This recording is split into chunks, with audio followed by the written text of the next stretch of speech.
1998, a year where boppets were bopped, Dragulas were slammed, and relations were had. It was a year of changes, where small ripples occurred in our culture that would eventually turn into tidal waves and shape the world we live in today. It was a year where we saw the launch of Google, the first mainstream hit with Auto-Tune, and the release of some of the most important and influential video games ever. 2D favourites had their first ventures into 3D, with games like The Legend of Zelda, Ocarina of Time, Sonic Adventure, and Metal Gear Solid. New franchises were established that would go on to be massively popular and influential, like Baldur's Gate, StarCraft, and Half-Life. And new installments were made into already iconic game series, with games like Crash Bandicoot Warped, Tomb Raider 3, and Resident Evil 2. 1998 also marked the first console release of the 6th generation, with the Sega Dreamcast, which would be Sega's final console release, before exiting the console market in 2001. And if that wasn't enough to note about the year, 1998 would be where we would see the rise of many minds and studios that would shape the industry into what it is today. All of these reasons make 1998 the perfect year to start my new series, where I review all the notable gaming events and releases of a year, to document what the gaming landscape was like in these years, and to see how we got to where we are today. 1998's first notable release was the N64 title Robotron 64, a multi-directional shooter that was a port of a PS1 game, that was itself an updated remake of an arcade game. So if you think remakes, ports and remasters were a recent trend, this type of thing has been the standard practice in gaming for decades, especially in this era of gaming, where consoles were now powerful enough to be able to reliably run the arcade games that once required you to go out to the local arcade. The game itself is a wave-based stick shooter, where you progress through wave after wave of mass-murdering robots, trying to eliminate them all whilst avoiding humans with the survival instinct of a hedgehog near a busy main road. It's not the prettiest 3D shooter, and the main doctor does look like an extra from the Money for Nothing music video. And it does feature one of the ugliest main menus I've ever laid my eyes on, which looks like something that would happen if you asked someone new to Blender to recreate the Super Mario 64 main menu from memory. However, the simple stick shooter wave-based gameplay formula is enough to keep your attention for its 170 waves. And the catchy, albeit relentless techno soundtrack certainly helps the experience by fitting into the hectic gameplay. A novel feature of the game at the time is the ability to use two N64 controllers at once, so you can use both analog sticks for movement and directional shooting, instead of being limited to the analog stick and D-pad of the N64 controller, which makes you wonder why two analog sticks on a controller wasn't made the standard more sooner.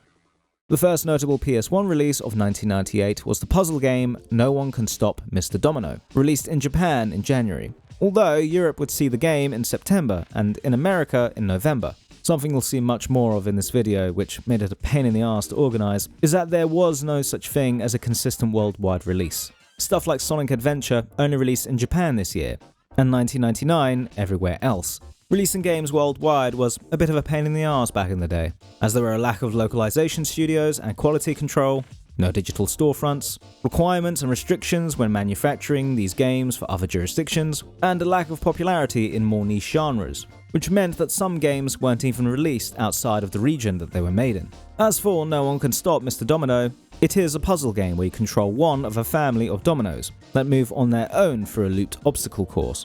Under the stress of a time limit, you need to activate multiple contraptions in a level using dominoes, by placing them down on the first loop and then setting them off walking into them on the next loop, trying to complete the run in as little loops as possible, which can be done by planting the dominoes strategically, so they each set off the next contraption trigger, creating a sort of Rube Goldberg machine that only causes chaos and destruction to humanity.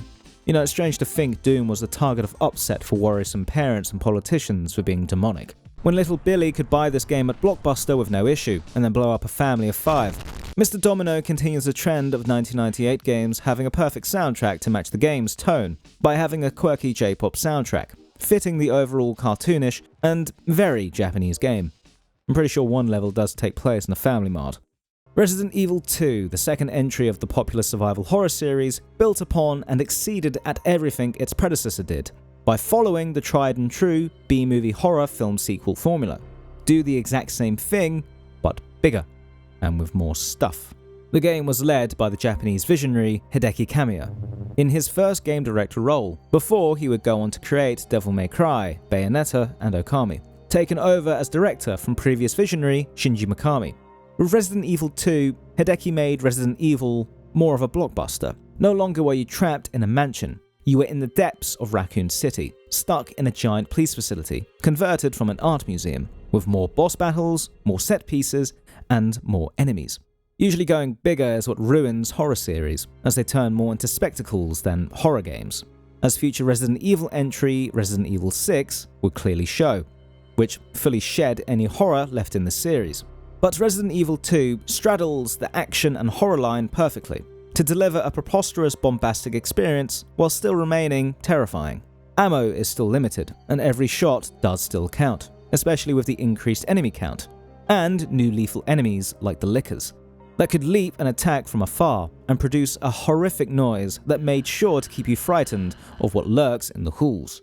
The game also introduced new icons into the gaming world, with fan favourites Claire Redfield, sister of Chris Redfield, and rookie cop Leon S. Kennedy, known for his signature haircut that will always serve as a reminder that he was made in the 90s. The game also introduced Ada Wong, and it was the introduction of the will they won't they relationship between Leon and the mysterious Ada, which they've been at it for about 15 years now, as per their most recent appearance in Resident Evil 6. Potentially 30 years if they appear in Resident Evil 9. I mean, just get a bloody room already. The change from the first game is that you could play the campaign twice, and it would be different depending on if you picked Leon or Claire first. All these changes added more replay value, as it offered 4 different playthroughs. The variations with each campaign weren't that monumental. Maybe there would be a new set piece or 2, or an item location change here and there. But the changes did provide something new for each playthrough, and were more substantial than the changes made in the 2019 remake playthroughs. The remake does successfully transfer and modernize the game, and make some genius improvements, like making Mr. X, the relentless, unkillable Titan, appear in both campaigns, as a stalker-type enemy, instead of just appearing in one scenario for set pieces, like he did in the original. And to be honest, at this stage, new RE fans are far more likely to play the Resident Evil 2 remake over the OG, due to the availability and modern control schemes and graphics. But the original Resident Evil 2 still holds up today as a perfect survival horror game that anyone today can still enjoy. Unless you're a big baby who can't use tank controls. Machi is a Japanese-only visual novel released for the Sega Saturn that used live-action photos to tell a branching detective story set in modern-day Japan. At least I think that's what it's about. Now, this might come as a surprise to you all from my thick accent, but no, I'm not actually Japanese, so I cannot comment on the game's content, as it is completely in Japanese and there is no English translation. But from a few moments of gameplay, I managed to haphazardly stumble my way through on the PlayStation release. The game is reminiscent of early Suda51 games like the Silver Case, as it will seem quite normal at first, and then out of the blue introduce some truly disturbing imagery and themes that would be at home in a David Lynch film. And then in the scene directly after that, there'll be a character doing an ahegao face over some cake. There is a fan translation of the game you can source online, but you cannot get it through official channels, which is a shame as Machi is a relatively popular title in Japan, and it is part of the history of developers Chunsoft, who are well known in the West for cutting their teeth with the Dragon Quest games, and through their other popular visual novel trilogy, Zero Escape.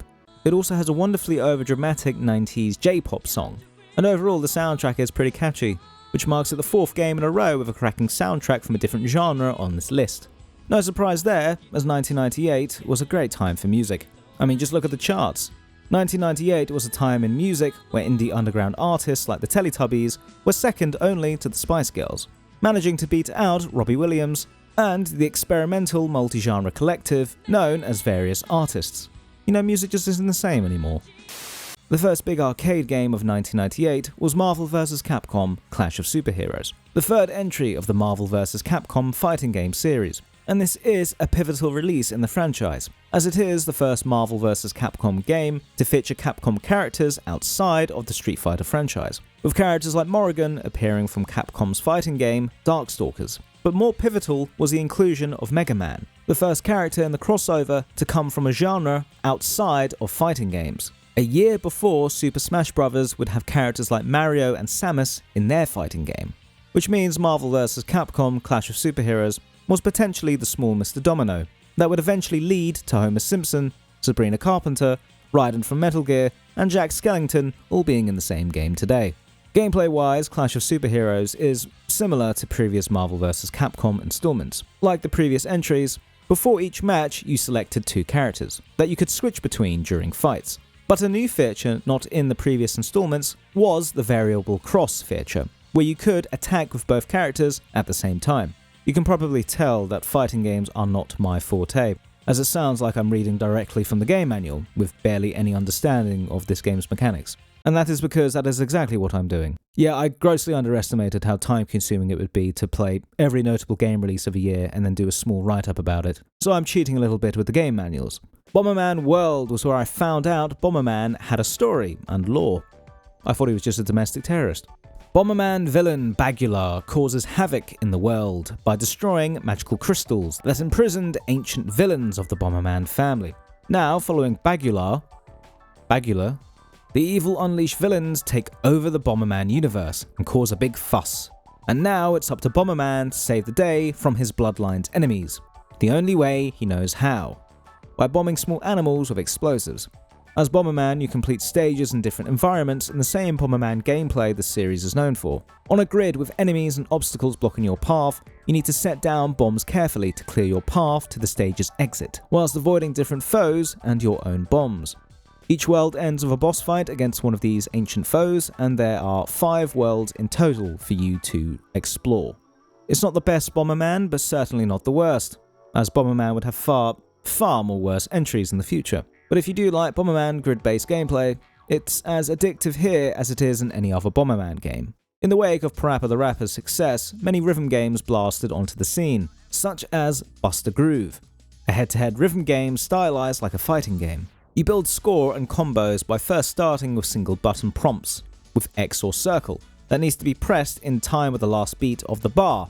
Then after building up a combo, directional button prompts will be added to the phrase that do not need to be pressed in time with the music, but must be entered before you press X or circle at the end of the bar. However, you can substitute the X or circle prompts for the triangle button in any combo to attack your opponent instead, causing them to lose 2 phases if your attack connects. You can also be attacked by foes, in which case you substitute the X or circle button prompts with square to dodge.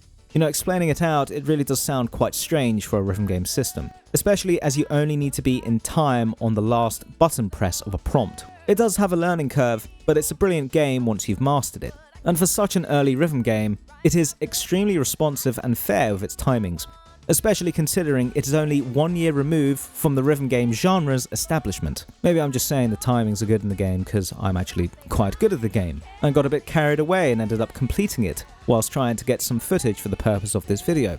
Each character is designed in line with a particular music style's fashion, as are each of the characters' stages and songs, which are all way more catchier than I expected them to be, covering a wide array of genres, from bossa nova J-pop to disco, to Eurovision-esque pop songs. There's also quite a catchy rap song on there about burgers that I'm pretty sure the game makers could file a successful copyright lawsuit against the Globgo Glabgalab for nicking. I bet you didn't expect that reference in this video, did you? The last notable release of the month is the Sega Saturn title Panzer Dragoon Saga. At the time in 1998, Panzer Dragoon was well known as a rail shooter, but to compete with Final Fantasy VII and many other JRPGs of the time, Sega turned the IP into more of an RPG. The game works on an active time-based system, where you wait for a gauge to fill with segments, which can be used to perform attacks, use items, and heal. More powerful attacks and moves can also be performed when your gauge has filled multiple segments.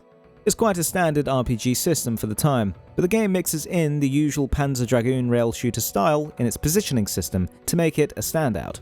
Unlike other JRPGs where you are unable to move and can only guard or hope to dodge an attack, in Panzer Dragoon Saga, you ride a dragon where you can freely move in 4 different directions, to dodge and enter into advantage points in battle. Your attack damage is also dictated by where you strike the enemy and your direction. Each enemy has different weak and strong points, so you can't implement the same strategy for each of your foes. Gameplay is also in real time, and you are always moving to be better positioned, to dodge, or to make more attacks. adding a real urgency and immediate gameplay not commonly seen in other turn-based or active turn-based JRPGs. Personally, more modern RPG games like Persona and the recent Clair Obscur has made it quite difficult to go back to these older JRPGs and RPGs. They seem quite slow in comparison, but Panzer Dragoon Saga doesn't really have this problem due to its movement system that always keeps you attentive, although the game does have some older RPG elements that have pretty much faded away, such as random encounters, which modern RPG fans might still find difficult to go back to. Even so, random encounters in the game are easier to manage due to the gauge, which tells you how close you are to your next fight. Panzer Dragoon Saga is a little overlooked when compared to other JRPGs of the time, but that is most likely down to only ever being available on a failing console on its last year. Even today, Panzer Dragoon Saga has never been released on anything other than the Sega Saturn, whilst Chrono Trigger, Final Fantasy VII, Shin Megami Tensei 3, and other many classic JRPGs are all available on current storefronts, and are far more widely spoken of than this game, which is a shame, as it is a great game. I've only discussed the first month so far, but already 1998 was shaping up to be a great year for video games. Multiple genres had strong showings this month, and there were still plenty of other genre-defining titles to follow later in the year. First though, let's go through the news of January, in a time where Usher was #1 in the UK, and the Yanks were listening to Janet Jackson. News was surprisingly difficult to research for this video. Many archives of gaming websites don't go back into the 90s. So instead, I've been using Electronic Gaming Monthly magazines to see what was being discussed back in '98. The biggest story of January 1998 was the mounting concerns regarding Nintendo's much anticipated and much delayed N64 peripheral, the 64 disk drive, an addition from Nintendo to the N64 to add a disk drive, which also had online service capabilities and made other improvements to N64 games to extend the console's lifespan. Gamers of the time were a little bit worried about the possible divide of the player base, with the peripheral improvements not translating to base models. These concerns would prove to be unwarranted, as the ultimate fate of this attachment was critical failure. The attachment was delayed many times before having a Japanese-only release, with only 10 games that made use of its improvements. It was eventually discontinued a year later in Japan, and never released outside of the jurisdiction, and it is one of Nintendo's biggest blunders. More so than that time they tried to make cardboard controllers.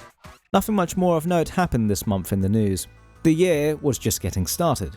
But I did want to highlight an interesting opinion piece sent in by an EGM fan, who seemed fed up with the new games of the time, and wondered what had happened to gaming. The author was pining for the good old days of gaming, where gamers' minds were challenged by titles like Metroid and Metal Gear, whilst lamenting the push to make games with more fancy visual effects and graphics, and how games were just not as good anymore.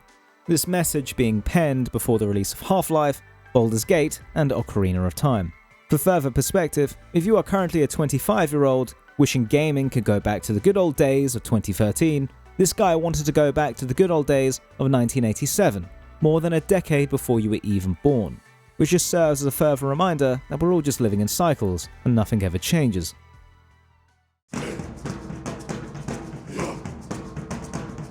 The second month brought further variety to the year, with games like the 2D adventure platformer Skullmonkeys, sequel to the game called The Neverhood. It's your standard side-scroller 2D platformer, where you avoid obstacles, jump on enemy heads, and collect weapon power-ups, whilst making your way to the stage's exit. Pretty standard, like I said, and nothing in its gameplay makes it particularly different from any other 2D platformer, but the game's presentation is what makes Skullmonkeys truly unique. The game's cutscenes are all done with claymation, creating expressive creatures and characters which I'd say are entertaining and high quality enough to be able to exist on their own, separate from the game. The absurd style of humour the game employs with the claymation is charming as well, and reminds me of a more deranged Wallace and Gromit. Comedy is quite difficult to actually do in gaming, but this game pulls it off quite well, especially as it delves into more absurdist territory, like randomly having real-life hamsters amongst all these claymation figures, and there's even a secret room song that acknowledges the stage's purpose. Here's a little bonus room, 'cause I know you've had it tough. Speaking of the soundtrack, it is also fab, if not slightly deranged, with music that sounds like a cross between Nightmare Before Christmas and Jungle Book. So pretty much 80s era Tom Waits. The game also might have one of the best villain introductions in media. A bad man fell from the sky.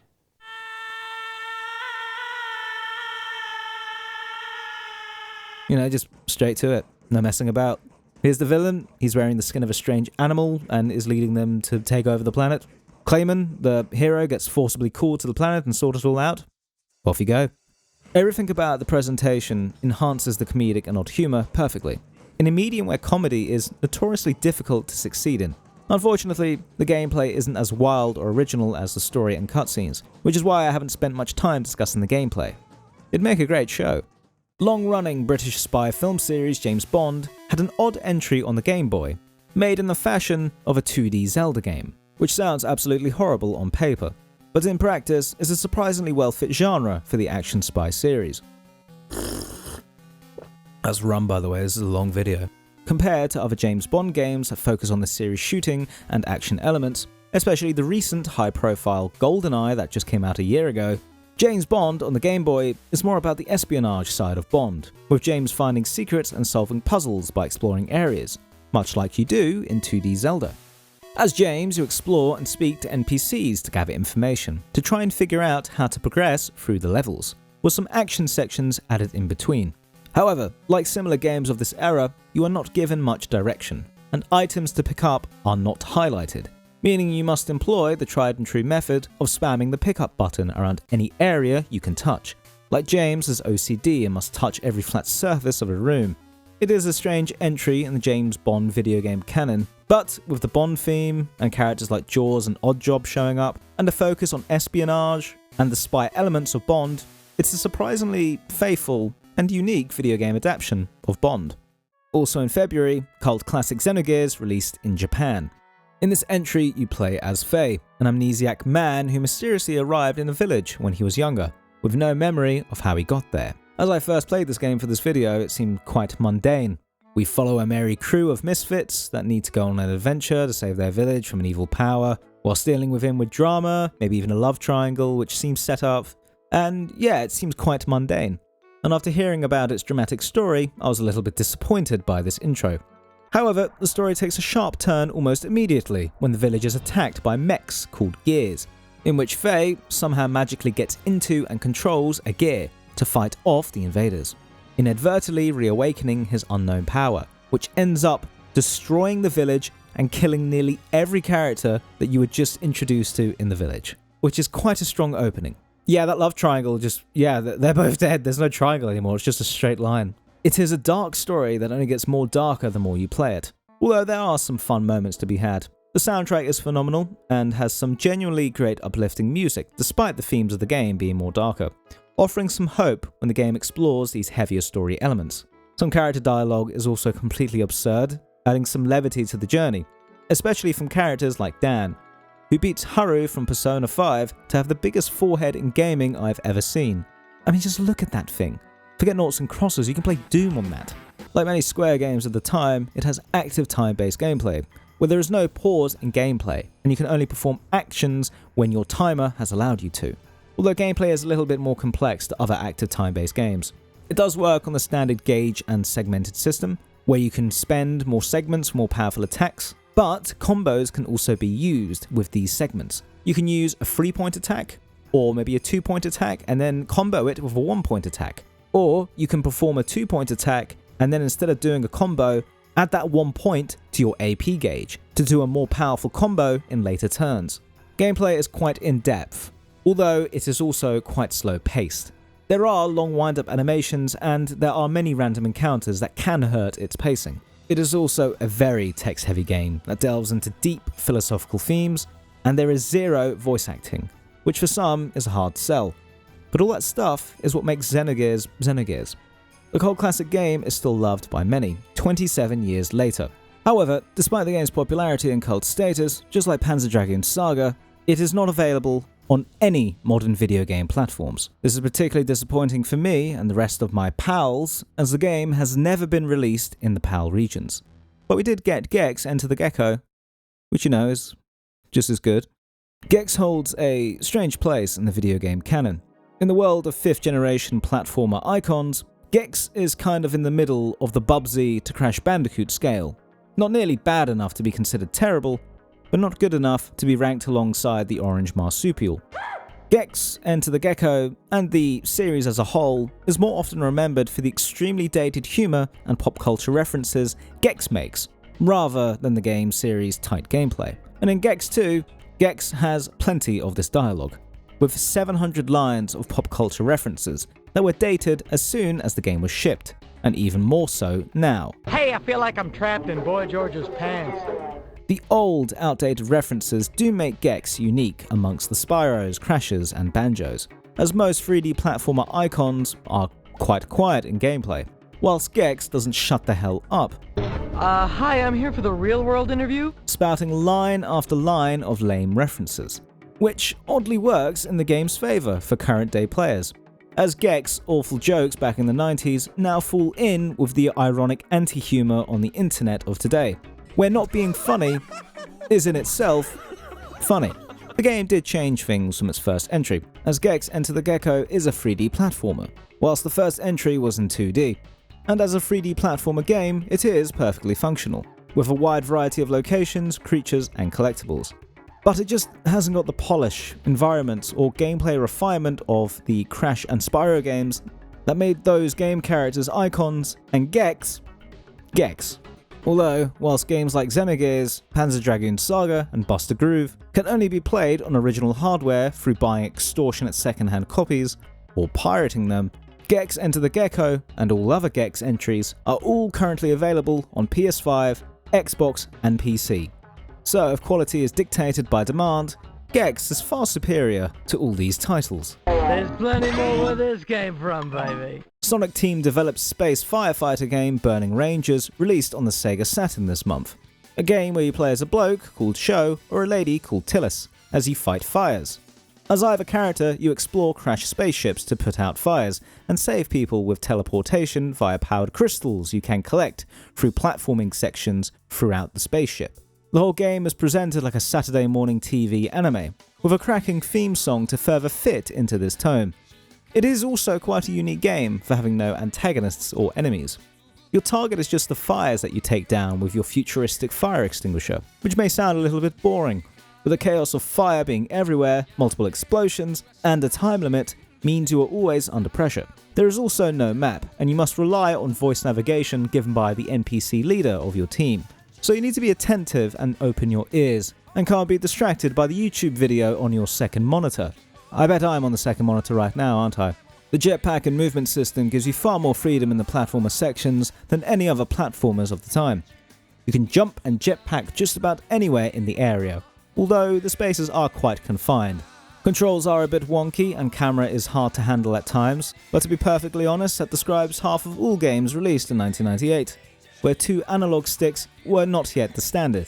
However, despite these little issues, Burning Rangers is an enjoyable, albeit brief, third-person action platformer. The first stealth game to be released in a year of groundbreaking stealth titles was Tenchu Stealth Assassins. Like Burning Rangers, you pick either a male or female character to play as. Ayami, who is weaker but moves faster, or the bloke Rikimaru, who is slower but more powerful. You know, it is dawning on me that the option to pick a boy or a girl character is quite a big trend of 1998 that we've already seen a lot of in the video and we will continue to see as we go down the list. Maybe you can attribute that to the success of Resident Evil 1. Anyways, in Sengoku era Japan, in a sandbox map environment, as Ayami or Rikimaru, you must attempt to remain in stealth whilst completing set missions given to you at the beginning of each level. Completing your tasks using a wide array of stealth equipment at your disposal, ranging from the standard stuff you'd see in any other stealth game like smoke bombs, to some other more unique gadgets, like the grapple hook, which allows you to fly to many out-of-reach places. It also works in a free-form manner, and you can pretty much use this grapple hook anywhere in the game. It isn't restricted to designated locations, so you can get quite inventive with how you scope out areas and tackle your missions, and attempt stealth gameplay. Heavy emphasis on attempt though, as I failed miserably to implement much stealth during my playthrough, and ended up just going on an absolute massacre as I try to get to grips with the odd controls. The game uses tank controls and has limited camera options, making the stealth far more difficult when you are fighting the controls and camera whilst trying to remain unseen. It is hard to go back to these old types of games where camera controls and movement weren't controlled via dual analog sticks. I can't really blame the game for this though. Since around 2006, third-person games have had pretty much the exact same analog stick controls in near every single game. So it's harder to go back to older third-person games that did not have these standardized controls or two analog sticks to use. It's just not something we're used to anymore. However, the limitations of the PS1 does negatively impact the game, as the game's poor draw distance means you can't really scope out areas, which is quite important for a stealth game, and there were many invisible walls blocking my escape routes when I was spotted. But once you are aware of the limitations and get a hang of the base gameplay and the stealth mechanics, there is a lot of fun to be had with the numerous tools and tactics you can employ and experiment with that were pretty innovative for the time. It is hard to go back to now, but deserves appreciation for its impact in further popularizing stealth gameplay, even if it would be overshadowed by two other stealth titles that would be released later in the year.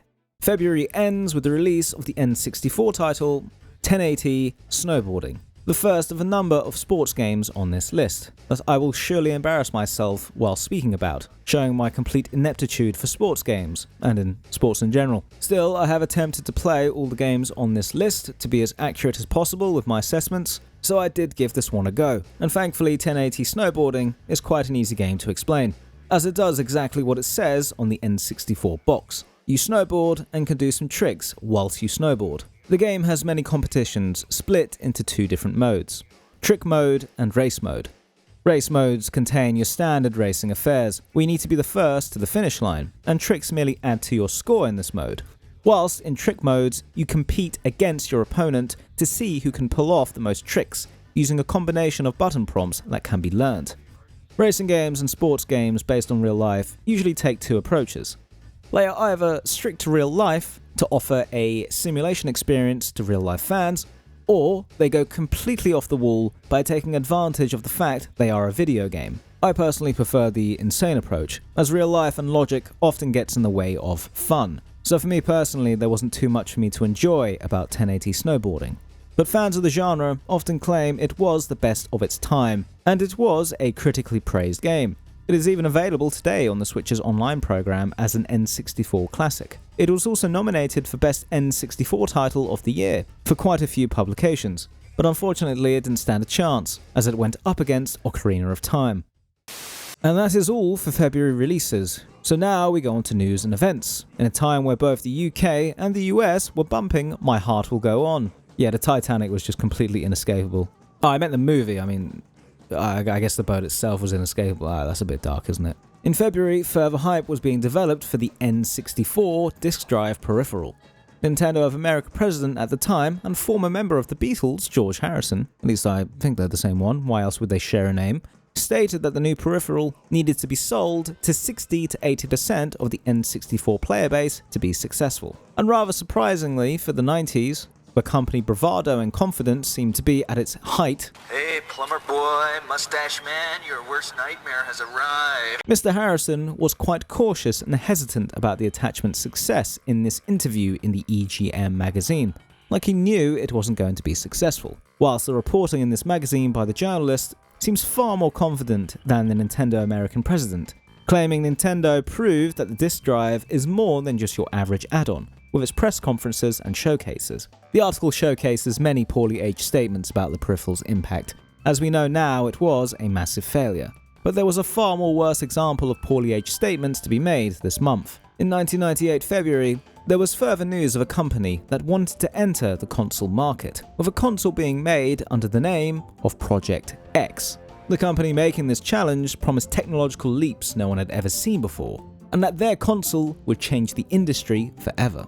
EGM advertising this interview with the comical image of a giant X covered in blood after crushing Mario. Now, many are probably thinking this Project X is the Xbox, which whilst it didn't kill Mario, thankfully, it did in fact change the industry like the company claimed. But this company is not Microsoft, and Project X was not the Xbox. The company making this claim was a small company called VM Labs, who throughout this year would make many ludicrous statements on the power of their new unannounced console, about how far ahead of its competition the system is. But in a way, I suppose they were correct, as the console was so far ahead of its competition that we still haven't seen it yet, and probably never will, as the company went defunct in 2003.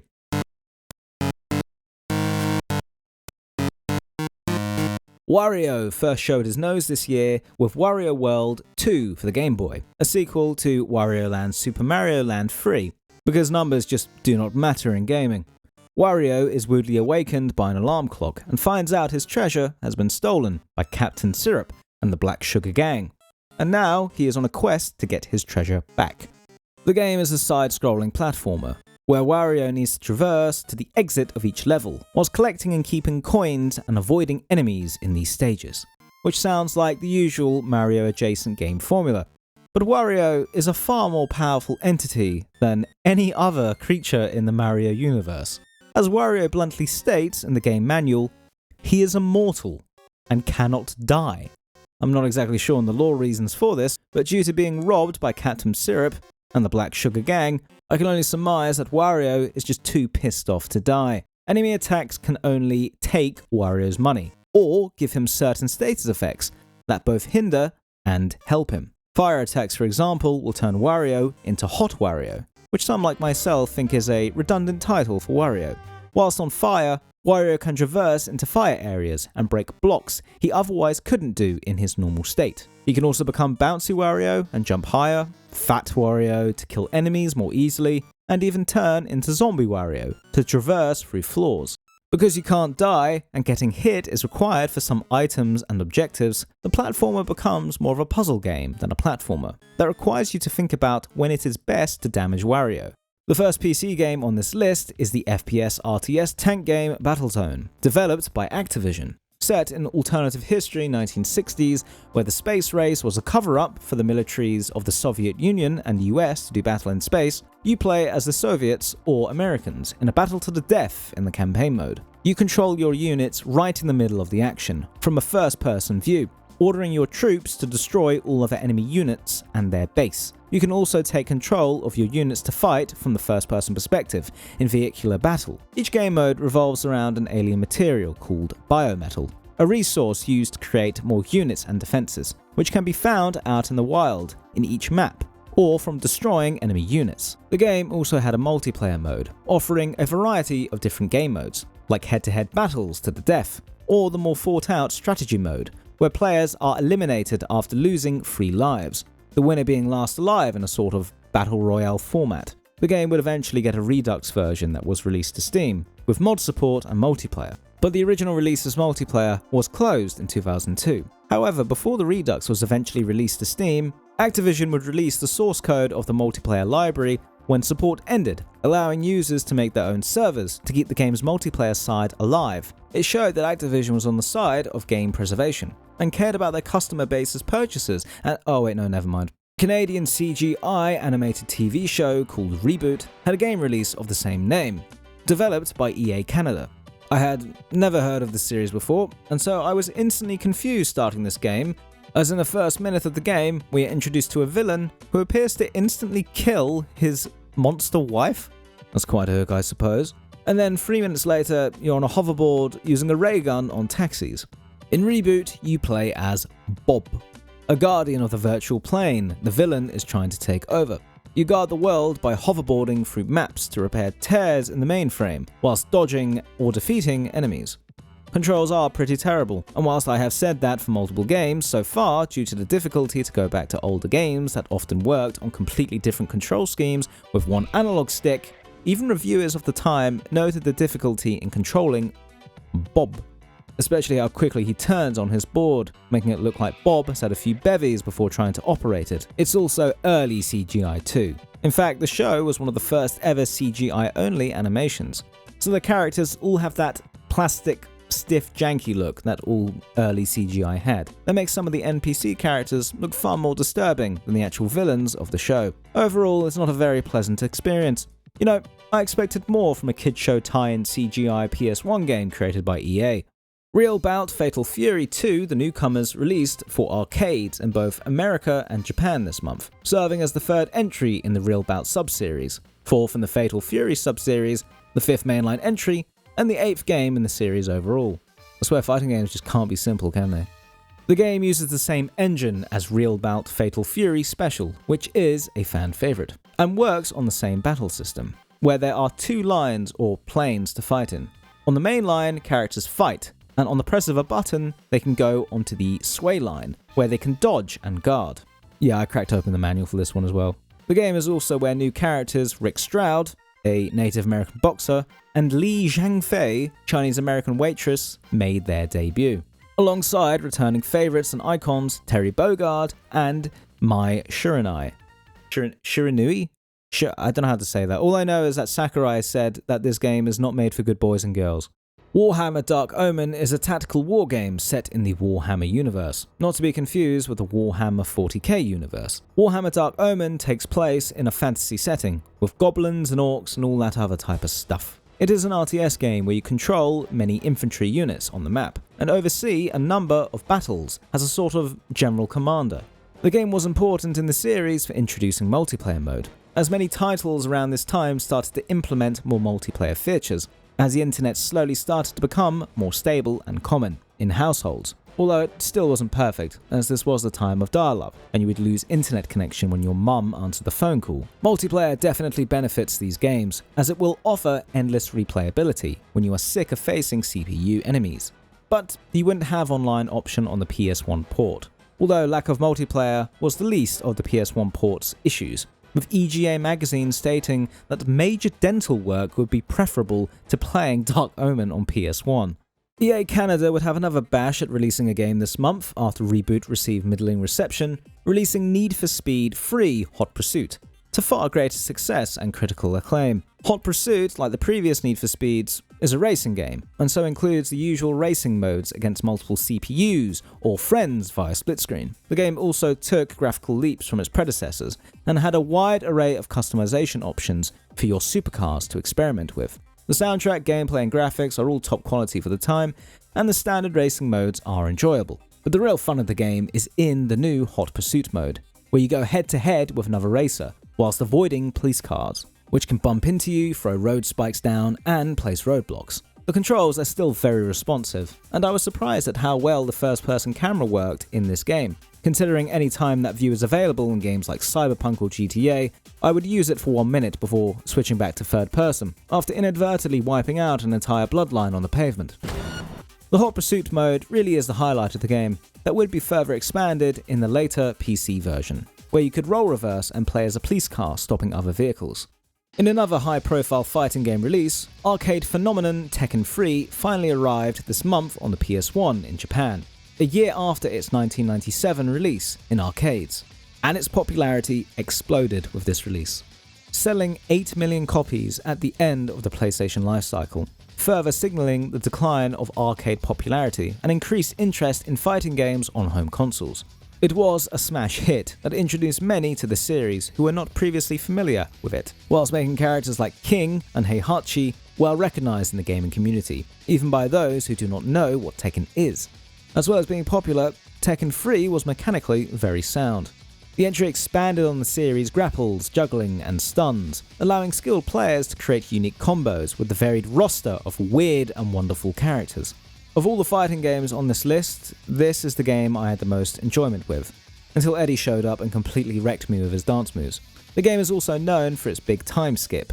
From Tekken 2 to Tekken 3, around 19 years have passed, which is pretty funny to think about, because from Tekken 3's release to now, 27 years have passed. But in the newest entry, Tekken 8, only around 5 years have passed in-game. Due to the time skip, there are many new characters, like the dancing Brazilian Eddie I just mentioned. Also is Jin, son of Kazuya Mishima, grandson of the series icon Heihachi Mishima, and there are also returning characters like Nina, who hasn't aged due to being cryogenically frozen, and Yoshimatsu, who is some sort of ageless Japanese alien. But all these descriptions sound rather ridiculous to those unfamiliar with the series. But that's Tekken. It's a series known for a family with an obsession with chucking people into volcanoes.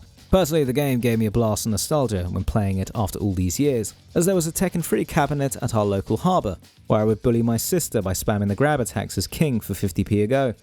Good times. 3 days after Tekken became a hit, Square would release their cult classic Parasite Eve on the PS1, a game that is half survival horror, half JRPG. It follows New York cop Aya, who is awakened to a magical power after surviving a spontaneous combustion massacre at an opera house, caused by a mysterious alien-like entity called Eve, who for reasons unknown already knows about Aya and her abilities. Now, using her awakened powers, Aya must hunt down this mysterious figure and put a stop to her, and the hordes of strange creatures that roam New York, different to the usual strange creatures that roam there. As a game by Square, it means the game works on an active time-based system, but Parasite Eve has numerous mechanics that shake up the usual Square JRPG ATB gameplay, with the biggest change being the active movement with the analog stick. Aya has free movement within the battle area, and as long as you wait for the gauge to fill for an attack, you must keep on moving to dodge close range and long range attacks. Gameplay pauses when preparing for an attack, so you can further evaluate your surroundings and targets before confirming your next actions. And the pause also highlights the sphere area for Aya, where attacks outside of the area will be less accurate. So you can't just run to a corner and lock on for an easy kill. You need to be tactful with Aya's positioning. Other than Parasite Eve's movement system, it works like any other of Square's JRPGs, where you have a gauge you must fill before you can complete certain actions, with stronger attacks taking more of this gauge. Aya also has the usual JRPG skills in the form of her powers, like healing and fire attacks, which can be obtained and improved by leveling up and using experience from battle. Gameplay-wise, Parasite Eve is far more of a JRPG than a survival horror game, but some survival horror aspects are present, like item management and ammo for Aya's weapons, the horror story featuring some pretty grisly deaths and creatures, and the exploration of areas and overall moody tone. Enhanced by the phenomenal soundtrack by composer legend Yoko Shimomura, who produced music for Street Fighter II and Kingdom Hearts. Another Kingdom Hearts connection is that the game's designer was belt and zipper fanatic Tetsuya Nomura, who directed Kingdom Hearts and designed the more outlandish Final Fantasy characters. Whilst it is difficult to go back to older JRPGs and survival horror games, I think Parasite Eve is mostly quite an easy game for modern players to get into. The game has no tank controls, which is a barrier for quite a few. The gameplay is always moving and only stops when you attack, and the story and soundtrack are pretty great. However, the hardest part of playing the game is getting it. Like many on this list, it isn't available on Steam, PS5, Switch 2 or Xbox. Tragic again for us pals, as the game was never made available in our region. But hopefully with the success of the Silent Hill and Resident Evil remakes, and even the Final Fantasy remakes, maybe we'll see the game again. Continuing with the pick a bloke or a woman games, third-person action-adventure Death Trap Dungeon released for the PS1 this month. In a quaint fantasy town, there is a dark dungeon, filled with traps, obstacles, and monsters beyond comprehension. And at the end of this Death Trap Dungeon are riches beyond imagination. But all that have taken on this challenge to conquer the dungeon have perished and met their doom. As Red Lotus or Barbarian Chain Dog, you enter the dungeon to obtain these riches and defeat the evil wizard. As it was developed by Eidos, the same team behind Tomb Raider, it is very similar both graphically and gameplay-wise to Tomb Raider. Even the lady character looks a little bit like Lara Croft, but what she would look like if Nexus mods existed in 1998. The game is actually a book adaptation from an adventure book of the same name. You know, those books where you would make choices by turning to certain pages, only to cheat and look at the other pages to see what the best outcome was. You can't do that here though. The game is pretty brutal with some of its paths. Some sections you go in, you'll get completely annihilated if you are not prepared. The game is also made more difficult with the tank controls, which in hindsight are a very counterintuitive movement system for a third-person action-adventure game with platforming. As such, I didn't make it too far into the game and couldn't reach the more outlandish elements, like the T-Rex. Still, if you can put up with the gameplay, the game offers a bizarre and edgy experience only an adventure book adaptation from the 90s could ever produce. To end quite an active month, Blizzard would release the massively popular StarCraft, an RTS game that would further cement Blizzard's status as a big-time developer, continuing their impressive streak after their previous success with Warcraft and Diablo games. It included all the best parts of RTSs into one game, to be the pinnacle of the RTS experience at the time. The biggest deviation StarCraft made from other RTSs was the use of 3 factions instead of 2, and just by doing that, the game added numerous other tactical situations that required you to add more thought in gameplay depending on who you played and who you were up against. Think of if chess added a grey piece. First off, you had the Terrans, humans from a stock of criminals accidentally sent 60,000 light years away from Earth by a worldwide dictatorship, who survived harsh conditions on colonies at the edge of the galaxy. Then there are the technological advanced Protoss, an ancient warrior race that uses extremely advanced technology in combat. And then there were the Zerg, parasitic monsters created from experiments by an ancient race, controlled by an overseer called the Overmind, with a goal to assimilate all that cross its path. Each race has multiple tactics and strategies to counter each enemy races. And then there are metas and Zerg rushes and stuff I won't even pretend to try and understand. Yeah, this is one I clearly cracked open the manual for, which I got a bit lost in as there are 100 pages of lore, combat units, and 1998 setup guides. StarCraft is an incredibly influential title, so influential that even RTS Never players like myself know the name and its impact on the genre, and on esports, which its presence as an esport would increase later this year with the release of the Brood War expansion, with many marking that expansion as the point playing video games for a living would be feasible. StarCraft 2 would eventually overtake StarCraft 1 in esports and popularity in general, but the original game's legacy does speak for itself, as one of the biggest and most influential games of 1998 that kicked off the franchise. Now, the news for March 1998. In a time where the UK were listening to It's Like That by Run DMC and Jason Nevins, whilst America was getting jiggy with it with Will Smith, in an era where everyone thought he was still cool. News of this month focus on Sega's struggling foothold in the console industry, due to the poor sales of the Sega Saturn at the coming end of the 5th generation, especially when compared with the PS1, with PlayStation 1 winning the sales race, with the Nintendo 64 in a comfortable second. Sega would also announce this month that it would drop support for the Sega Saturn and focus all their attention on its next new console, which in hindsight was a very poor decision to announce, as it left many future games that would be released on the Sega Saturn later this year dead in the water, when they could have benefited from a bit more marketing and support from Sega. The Sega Saturn was a failure that seemed like it could have been avoided. First, it was released with a high price point. It was a pain in the ass to make 3D games for, which is where the industry was heading to, so it lost many exclusives to Sony, and it was marketed extremely poorly in the West, with a notorious surprise release that left US retailers confused and casual audiences unaware it even existed. The Sega Saturn did have some great games, but it pretty much killed Sega as a console company, as it gave too much ground to Sony and Nintendo, at a critical point in time where gaming was becoming more mainstream, and brands were starting to build up loyalty and exclusives. Not even the Dreamcast, which was a great console, could fix Sega's image and losses. In other news this month, many key Nintendo titles got price cuts. It's great that Nintendo continues to follow this trend by lowering the cost of older titles, so those with less income can... never mind. In retrospective, April started with quite a somber release, with action-adventure game Blasto. What should have been just a fun third-person shooter platformer with some raunchy comedy is now more well known for being the final role of Phil Hartman, known for his voice work as Troy McClure on The Simpsons. Phil Hartman would tragically pass away 2 months after this game's release, under horrific circumstances, with Blasto becoming one of his final performances. Blasto is a 3D platformer, with some third-person shooting mechanics and weapon power-ups, and it is pretty much what would happen if you converted a 2D adventure game into a 3D one. You explore levels, activate switches, take out aliens, save babes, rinse and repeat.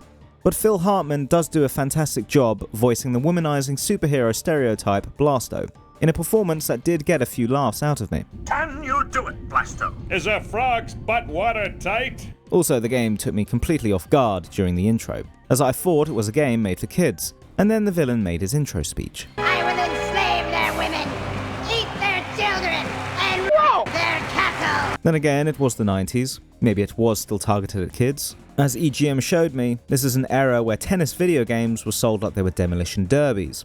You know, the game's alright, and once you get used to the humour, it can be quite charming in the same way Conker's Bad Fur Day is. But Blasto will unfortunately be more widely known as the final role of a great man, who passed away due to a terrible event. Bomberman Hero is the second entry of the Bomberman series for this year. However, this game plays entirely differently from Bomberman World, or any other Bomberman games in the series so far. I can't really say Bomberman properly, it's kind of my penguin, isn't it? Why are these woodlands so attractive to penguins? Straying away from the series' usual grid-based gameplay, Bomberman Hero instead plays like a Mario 64-esque platformer. Bomberman can now jump, climb obstacles, place bombs anywhere in the 3D map, and he can kick and throw bombs in any direction. And with these abilities, you complete puzzles, platforming sections, destroy enemies, and collect crystals, whilst navigating your way to the end of the level. It is a little derivative to older 64 platformers, but scratches the itch of those looking for similar experiences. Although in trying to be unique for the series, Bomberman Hero loses the gameplay that made Bomberman fun to begin with. The game also does not contain a multiplayer mode. That was sorely missed in an era of split screen and local head-to-head. But with the amount of installments in the franchise, the developers should be commended for trying something different at least. And besides, this is far from the worst shake-up the series would have. This is the franchise that would eventually have an Anime Girl MOBA spin-off, and a game where someone at Konami thought it was a good idea to turn this little guy into this, which is like taking Gromit and turning him into Blade Wolf from Metal Gear Rising. We've only discussed a few games, but already we approach the end of April, as this is the month with the least amount of games to be discussed. Many big titles will eventually be released in the second half of the year, closer to the Christmas period. April ended with the 6th installment in the Might and Magic series, Might and Magic 6, The Mandate of Heaven. And just look at that numbering system. Nice and clear. First thing I need to say about this game is that it does not run on my computer at all, no matter what I tried, so I couldn't play the thing. So I'm using the GDQ gameplay instead, which is probably not the best demonstration of what the game is like to actually play, unless it is normal to just phase through walls and skip every cutscene. Might and Magic 6 is a first-person adventure game in the fantasy genre, featuring all the things that have been standard in the genre for years, like character creation, skill points, side missions and whatnot, you know, the usual stuff. A unique gameplay option the game does have is the ability to choose whether you battle enemies in turn-based mode or real-time, which you do rarely see. The story is also pretty standard. 4 adventurers go off into this fantasy land to try and save the world, which isn't necessarily a bad thing, as it's an easy jumping off point for the story to build all your mechanics around, and the presentation of these story elements is far more important than the story itself, and the game is presented very well. The pseudo 3D graphics create a great illusion of a big world to explore, and has that old school 90s PC game charm. The story is also presented with these wonderful live action cutscenes, which makes the game have a light-hearted campy tone. Done for limitation purposes at the time, these cutscenes are always charming to see, as it's like something out of a pantomime or a campy play that you just do not see in games anymore. The game was released to acclaim, as an immersive and expansive game with lots to explore. It would be up for many rewards at the end of the year, including Best RPG. But like with other great titles I've discussed so far, they were unfortunately released in a year with other genre-defining titans, as Might and Magic 6 was unfortunately released in the same year as Baldur's Gate.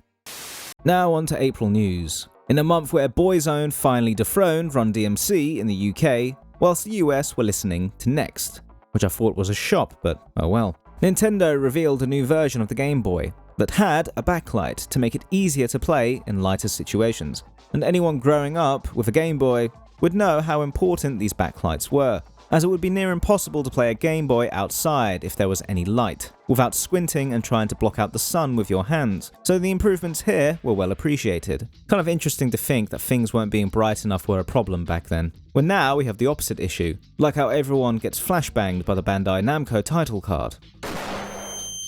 A new month as well, and Project X continues to double down on their new console, with other grandiose claims that would even make Todd Howard and Peter Molyneux blush, with claims that they could easily port PC games, could easily run games that would be 2 FPS on PS1, and, by far the most baffling claim for a console made in 1998, the ability to do ray tracing.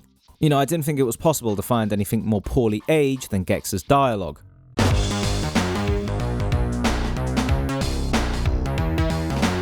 The beginning of May started with the release of Jazz Jackrabbit 2, the second entry in the 2D platformer franchise, Jazz Jackrabbit, a game where you play as Jazz, or the unfortunately titled, which I have censored as it is an incredibly offensive term in the UK, as either of these two characters need to navigate a 2D plane whilst collecting weapons to shoot enemies.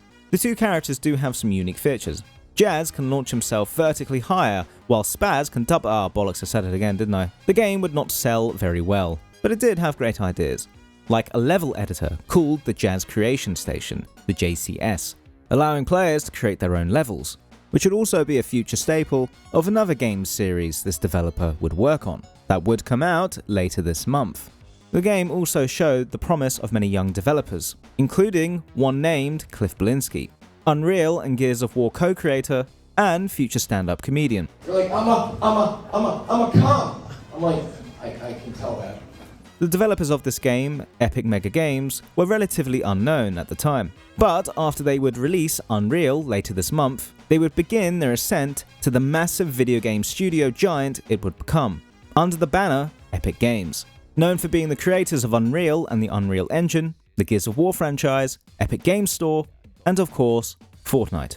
Whilst the developers would go on to be giants of the industry today, I don't think Jazz Jackrabbit 2, and the franchise as a whole, should be looked at as a mere stepping stone for this future massive company. It is a genuinely well-made 2D shooter, with a great color palette, level design, and soundtrack.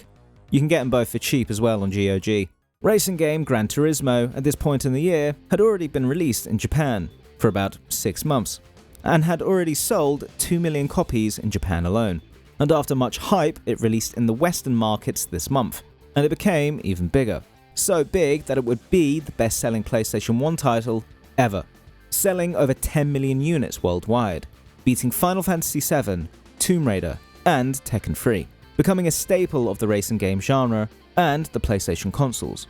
There had been racing games released before, but Gran Turismo's realistic physics, jump and graphical fidelity from previous racing games, and tight and responsive gameplay made it the definitive racing sim experience of its time. In this list, I have stated going back to these older titles as being quite difficult, due to the controls and camera options. But as the first game on the PlayStation to use the analog stick controls, Gran Turismo is very easy to play and go back to, with controls very much like any other third-person racing game of today. The developers factoring in how their cars should move and react to different environments and speeds.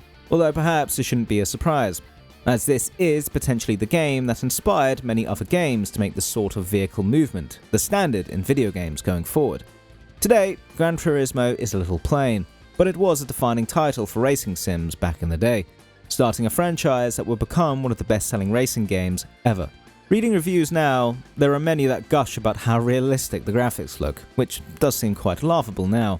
But imagine you had never seen a video game before and then played Gran Turismo. It'd be like witnessing the train coming at you in the theatre in the 1900s. May is starting off a little bit snooty and highbrow for my liking, so let me rectify that with Redneck Rampage Rides Again, sequel to Hillbilly Boomer Shooter Redneck Rampage. Now I have a weird history with this game.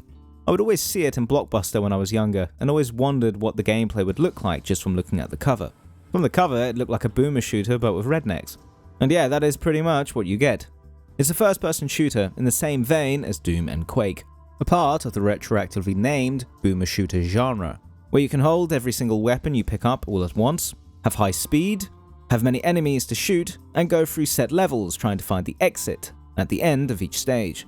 We will see many of these games this year, as first-person shooters were beginning to become the next big thing. The older boomer shooters do play quite similarly to each other, with the key differences of each being the setting, which dictates the enemies, guns, environments, soundtrack, and tone.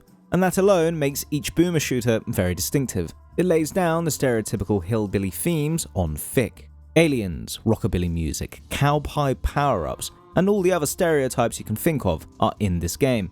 And it may sound like I'm talking down on this game and being sarcastic, but it's actually quite fun. Mechanically, it's sound and works like any other shooter from this era, so if you like boomer shooters, you'll like this one. And the American hillbilliness and absurdism is on full display and is highly entertaining, although it does come across as very obnoxious and very obvious, so it is not for everyone. But again, if you look at the cover, I don't know what else you would expect from this experience. No one is really going to go into this game expecting Max Payne. As a bit of wrap-up trivia, the game was developed by Zaytrix Entertainment, who would eventually go on to develop Return to Wolfenstein as Grey Studio, before being merged into COD developers Treyarch. So the guys that made this title could very well be working right now on the Battle Pass for Black Ops 7, which is honestly a little bit sad to be honest. Another big event of 1998 was the World Cup in France, where France would eventually win their first title on their home turf, whilst England were shit yet again. No surprise there. And as there is a World Cup, it's time for a World Cup tie-in. If you've seen any other football game, you've pretty much seen all of them.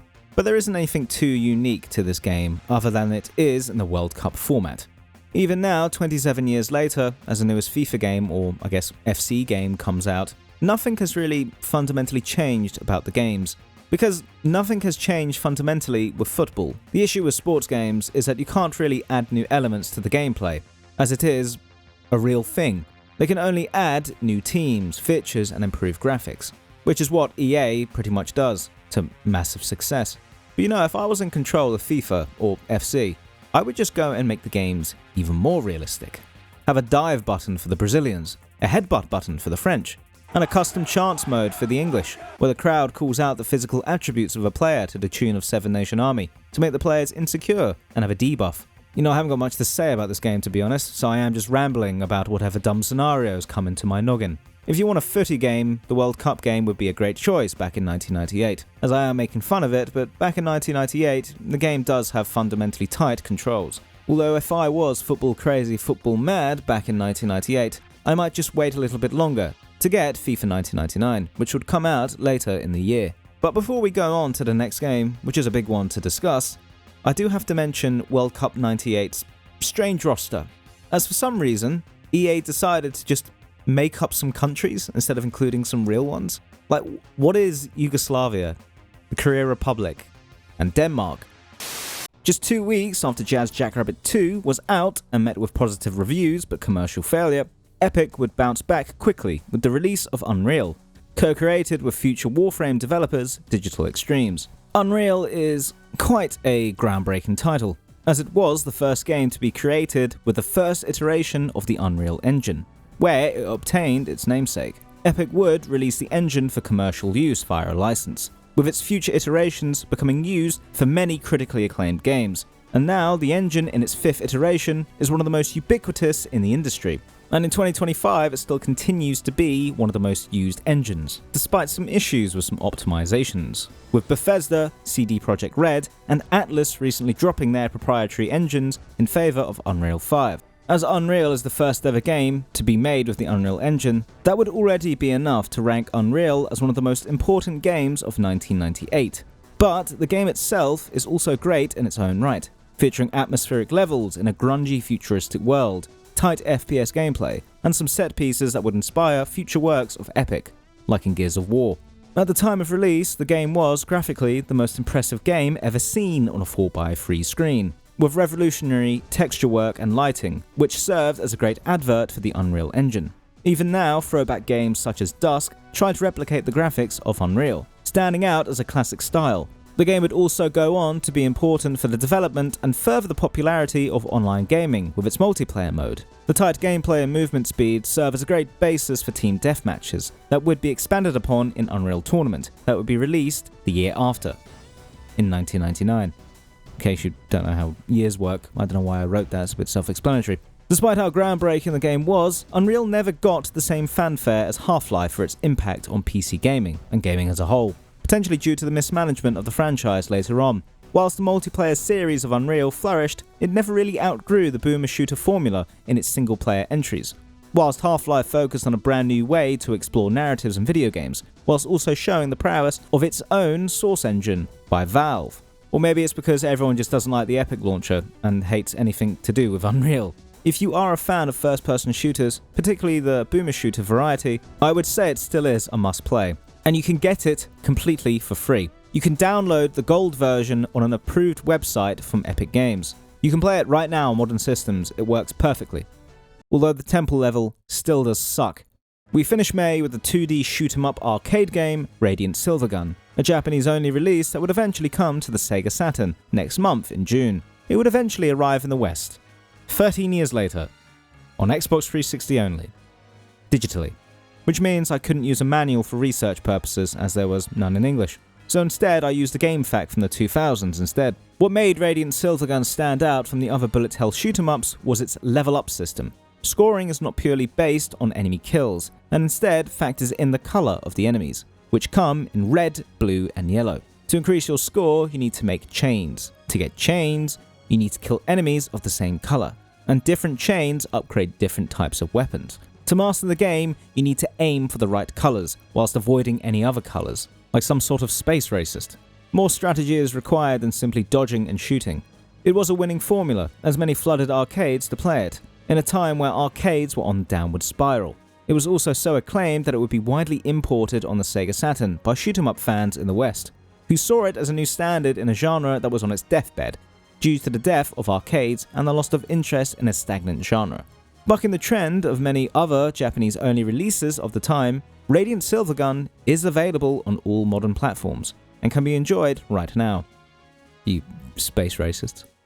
Whilst the UK were dancing to Feel It by Tempera, and the US was still listening to Too Close by Next, games journalists were gathering in Atlanta for the 4th annual E3. Whilst E3 got axed in 2021 in favour of the Game Awards and Game Fest by Mr. Keighley, E3 at this point in the 90s was still extremely popular and an important event for the game industry, for game creators to relay information to games journalists, which would then be fed down to the humble consumer in magazines and the internet. And the biggest announcement of E3 this year was the reveal of the Sega Dreamcast, which had been frequently hyped up and discussed after the discontinuation of the Sega Saturn a few months back. It was announced that the console would release in Japan at the end of November, but wouldn't hit the West until September 1999. But fortunately to Tide Over gamers, this E3 would also feature many phenomenal titles and future classics that would be released later in the year, including Metal Gear Solid, Half-Life,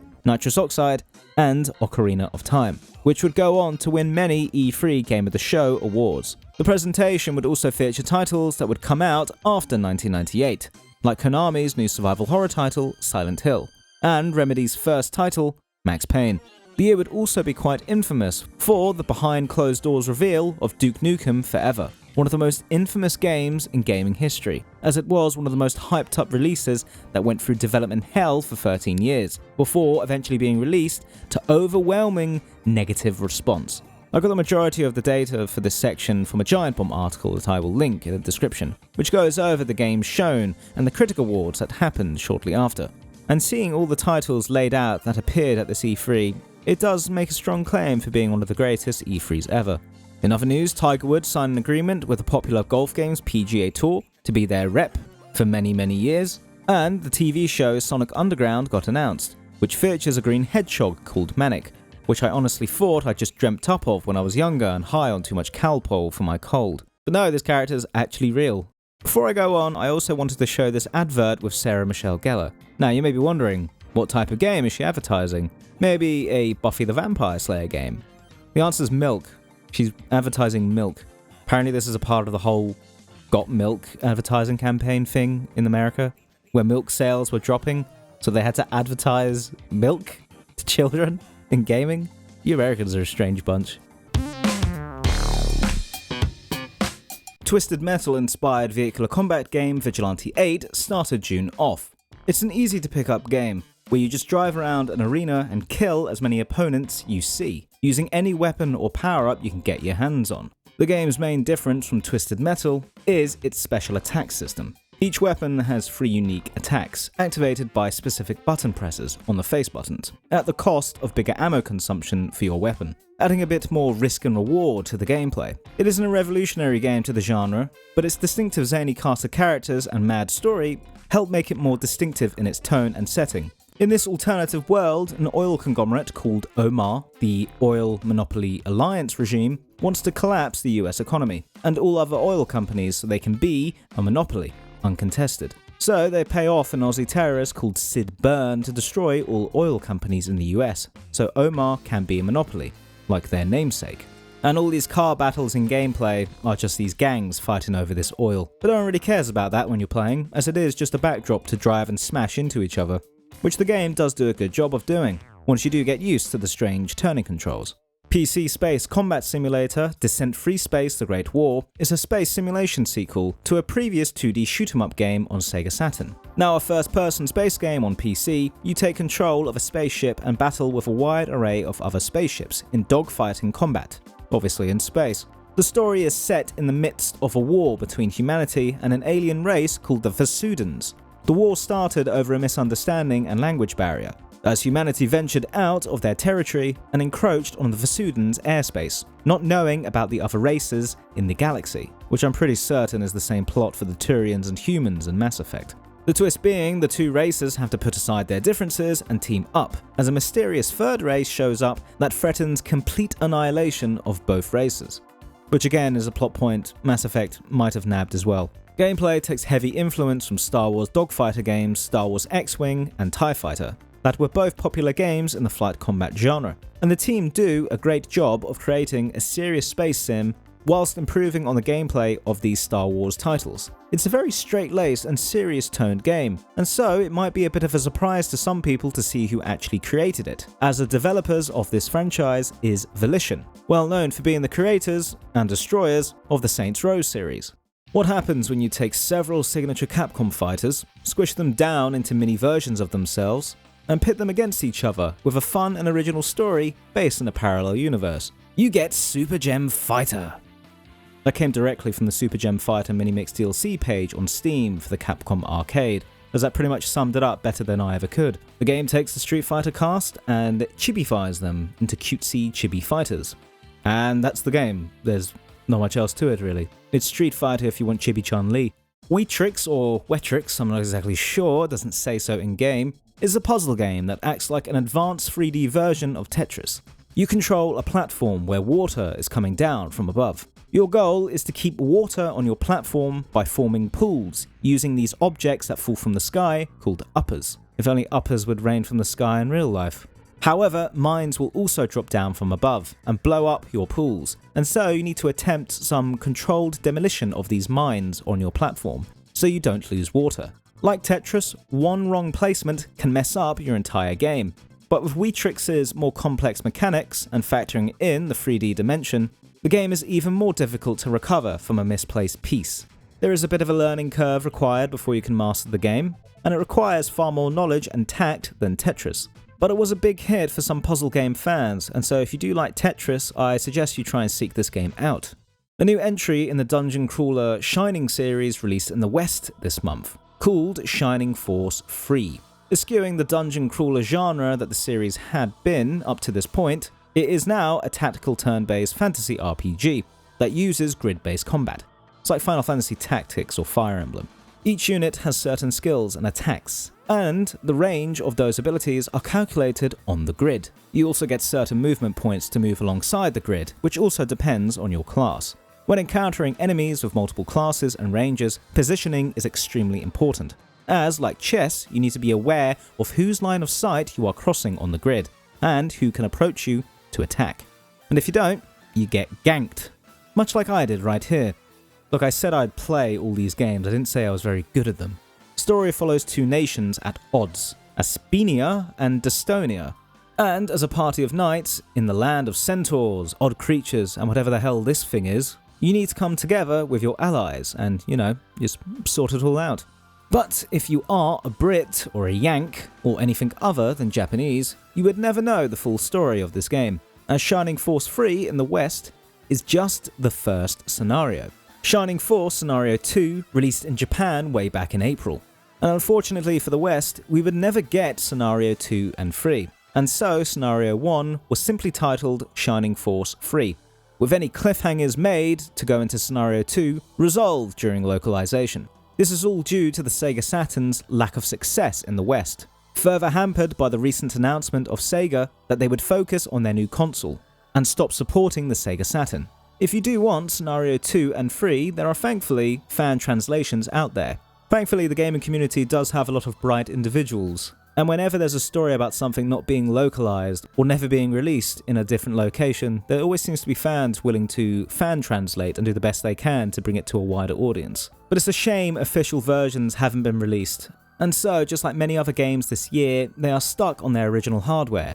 It does sound like I'm repeating myself, but this is the unfortunate reality for the majority of video games from this era. It's been 27 years, and Xenogears is still a game you cannot play on modern consoles, so I doubt we're getting Shining Force Scenario 1, 2 and 3 anytime soon through official channels. Now let's try and get a little bit more hyper and active to try and chase away the Sega Saturn blues. Thankfully we can do that with the next game, Nitrous Oxide, a high-octane, fast rail shooter on the PS1. Where you go through an endless tube structure shooting mechanical critters in a game that feels like it would be a pretty decent Ratchet & Clank gadget puzzle to open a door. Gameplay objective is pretty simple. Shoot everything in sight whilst traversing this tube at breakneck speed, whilst trying to avoid crashing. You specifically need to target eggs of these mechanical bugs, as destroying them will allow you to progress to the next level. You are always moving, and it is pretty fast, but you can slow down for a few seconds to change direction. But the best way I found to play this game is to just go full bore and shoot everything in sight with reckless abandon. Speed limit be damned.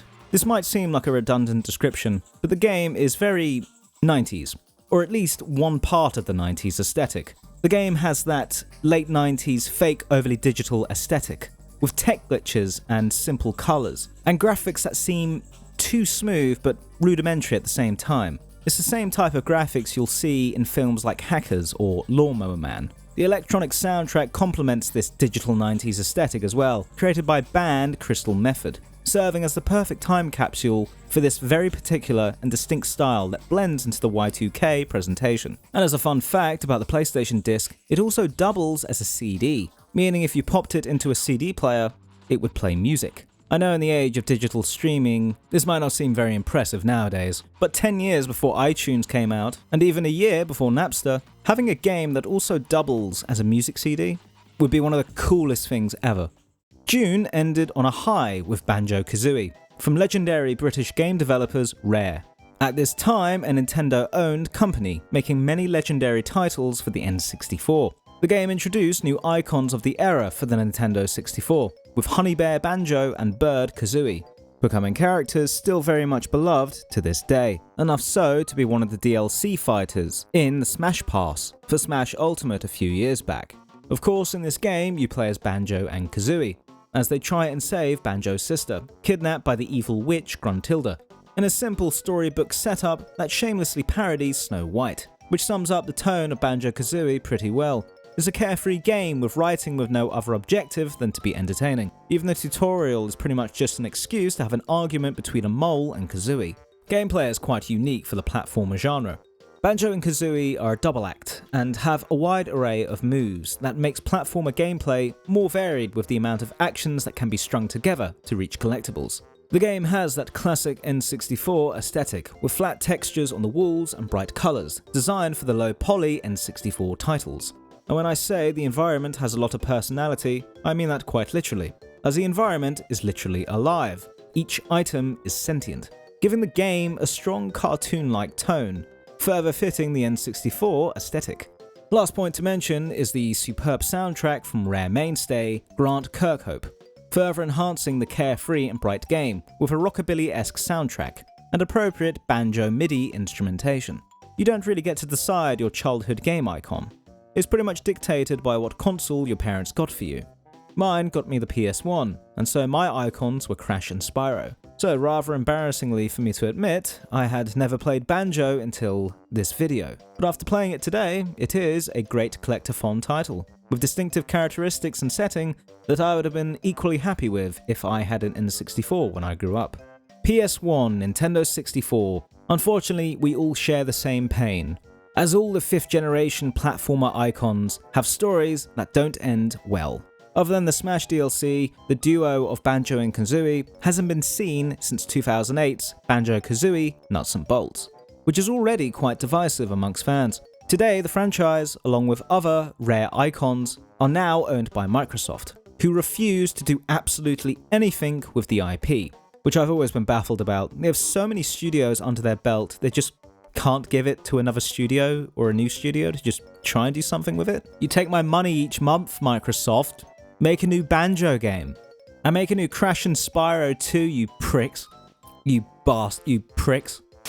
As the UK sang It's Coming Home, which as of today it still hasn't, and whilst the Yanks sang The Boy Is Mine, EA signed another deal in June with wrestling company WCW to produce future WCW games, betting on the wrong horse, as WCW would not last another 5 years, as 1998 was the year WWE, WWF at the time, finally eclipsed WCW in the ratings war, whilst WCW would continue to decline. WWF had Stone Cold and The Rock. WCW had the finger poke of Doom and David Arquette. Also in June, Paramount announced a live-action Lara Croft film, which would star Angelina Jolie. and her portrayal would end up being extremely iconic, so much so that some would get tattoos of her version. Video game films haven't got a very good track record, but the Tomb Raider films are okay for what they are. I suppose they're more memorable than that film that came out a few years ago, which you never even knew this happened, did you? Also in June, Hasbro had also purchased all remaining assets of classic gaming company Atari, and they would continue to hold these assets for 3 years, and we would see some of these Hasbro-made Atari games on this list. The Pokemon anime was also announced to be back on the air, after being off since December of 1997. The show had been pulled after numerous reports came out that a December 16th episode triggered many children's epilepsy, which I'm not going to show here because obviously not. Why would I do that? After years of development hell, Heart of Darkness finally released in July. From its development start in 1992 to its release in 1998, the game had been announced and cancelled for many platforms, including the PC, the 3DO, Amiga CD32, Atari Jaguar CD, Panasonic M2, and the PlayStation. Perhaps the delays were for the best, as Heart of Darkness eventually went with the best-selling console of the 5th generation, the PS1, and also the PC.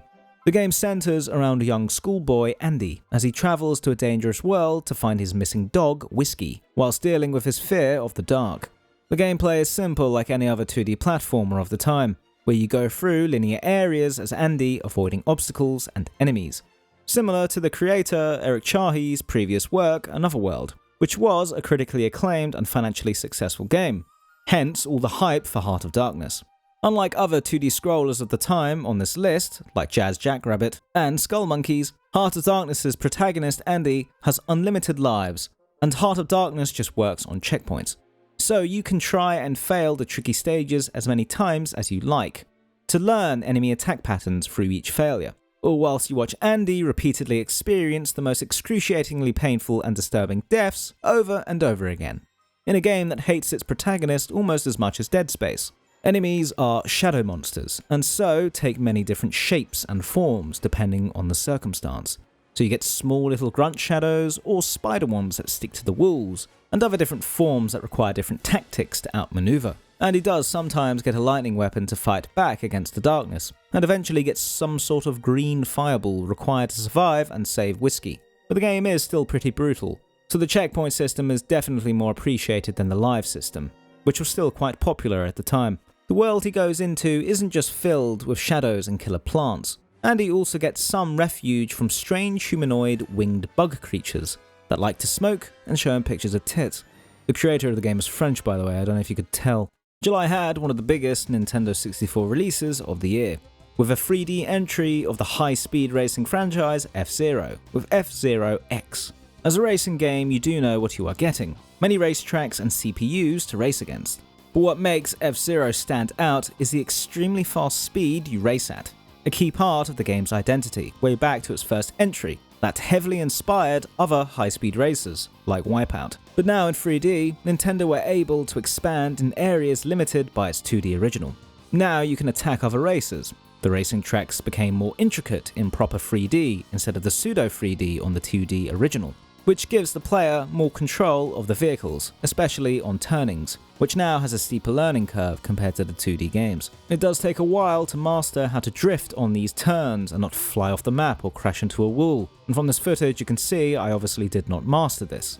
Other than aiming for first place position, in F-Zero X you also need to keep an eye on your energy. You have limited energy that can run out during a race, forcing an early exit, and energy is replenished by running over these recharge platforms scattered about the maps. F-Zero X is also notable for being one of the few titles to take advantage of the Nintendo 64 disk drive peripheral, adding more races and the ability to make your own custom cups. With or without the attachment extras, the game is still a classic that offers a fast-paced racing experience few others can replicate. Critics of the time did have some issues with the game, commenting on the game's poor performance, despite targeting 60 FPS. Whilst I got perfect performance on my, let's say, beefed up N64, these issues must have been massive for the critics of the day to make note of them, considering that Ocarina of Time ran at sub 25 FPS and no one cared. Sadly, F-Zero is another franchise that hasn't seen much action since the 90s. The last main installment was way back in 2004,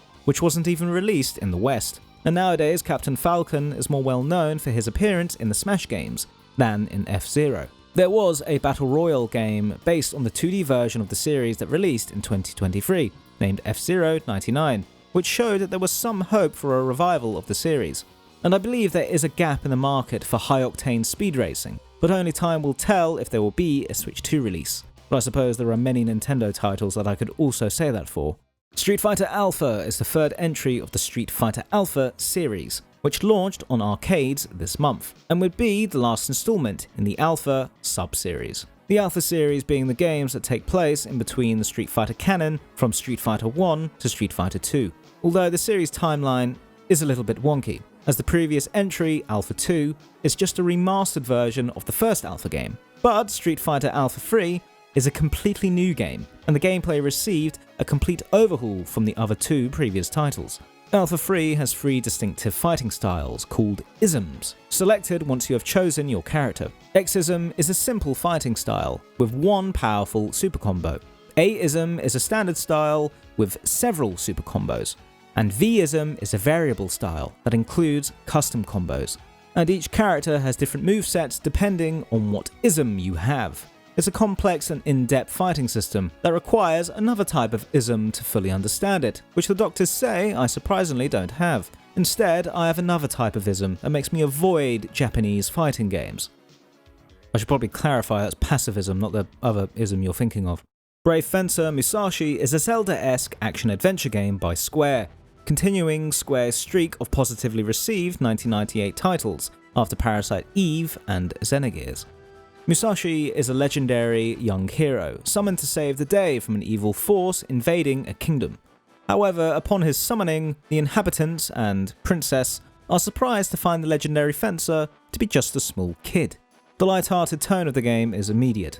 Everyone has ridiculous accents that are all over the place. There's an effeminate butler, a wizard that speaks in old-timey English, and the princess that talks like an American Valley girl. Stupid costumes!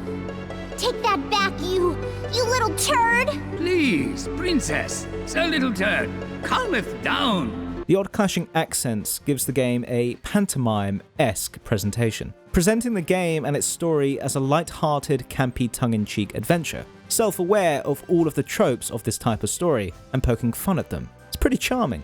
Gameplay is quite fun too. It's your standard action-adventure, where you go around hitting enemies with a big sword, with the camera providing different views depending on the circumstances. There are also set pieces like the log running section that further breaks up these pieces of gameplay for variety. You can also pick up and throw enemies, which is a mechanic I wish was in every single game. Musashi also has a Kirby-like ability called Assimilation, where he can latch onto an enemy and smash the square button to obtain an enemy skill, which ranges from stuns to gunshots. You know, after explaining it, I don't think I'm giving the game enough credit for its unique gameplay, as it is a lot more complex than just going into an area and hitting everything with a big sword.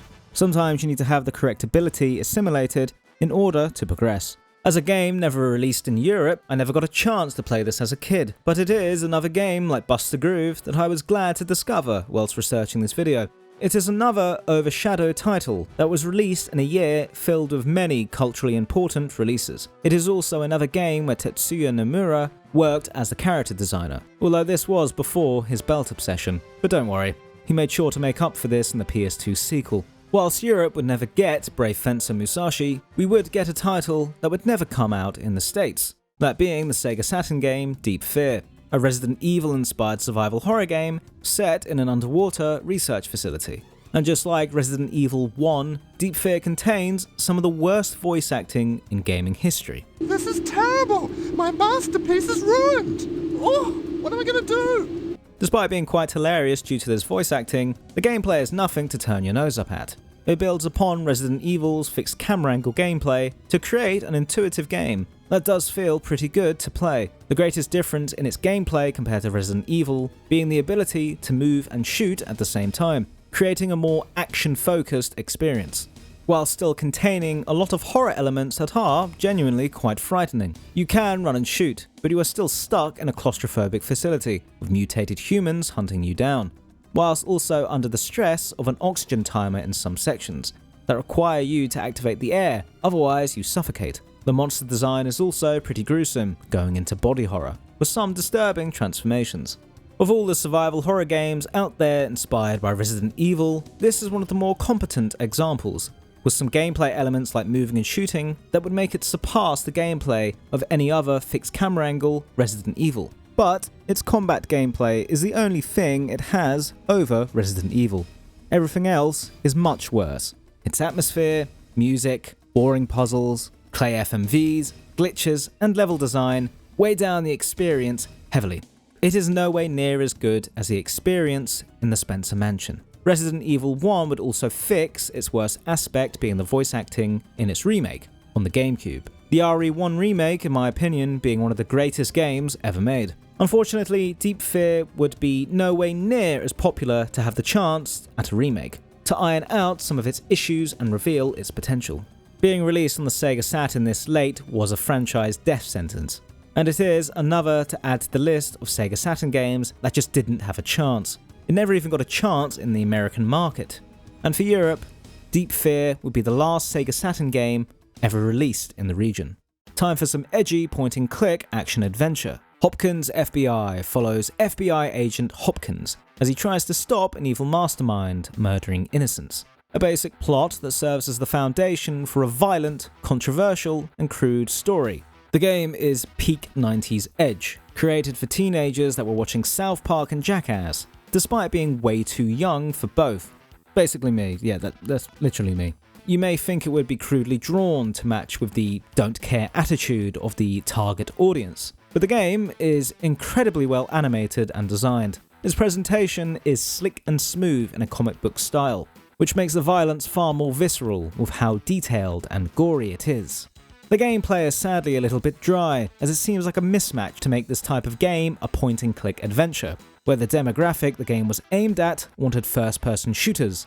It also features many naked women and lots of smoking. By the way, a French guy made this as well, you probably couldn't tell.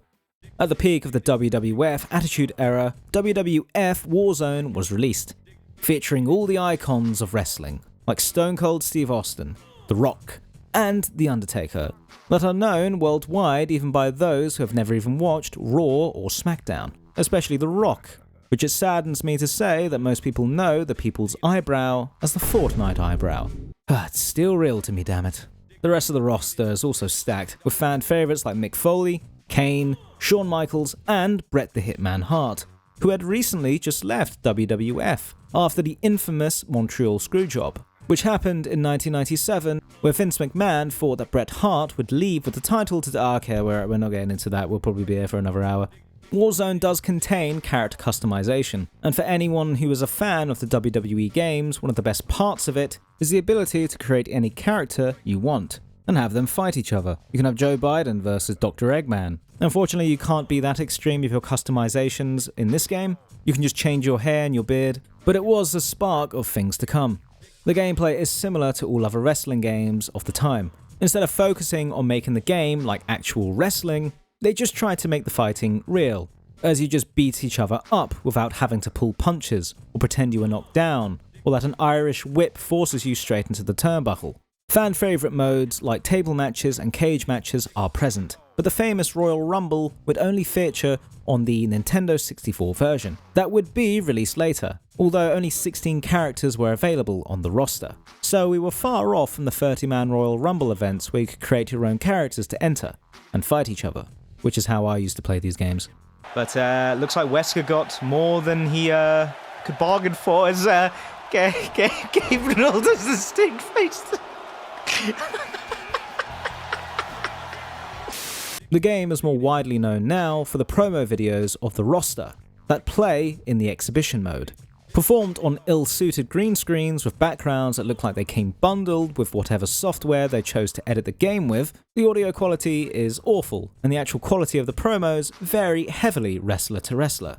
Some wrestlers phoned in their performances, and obviously read from a script, like the British Bulldog. Or there's Kane, who just waves his arms about and says nothing.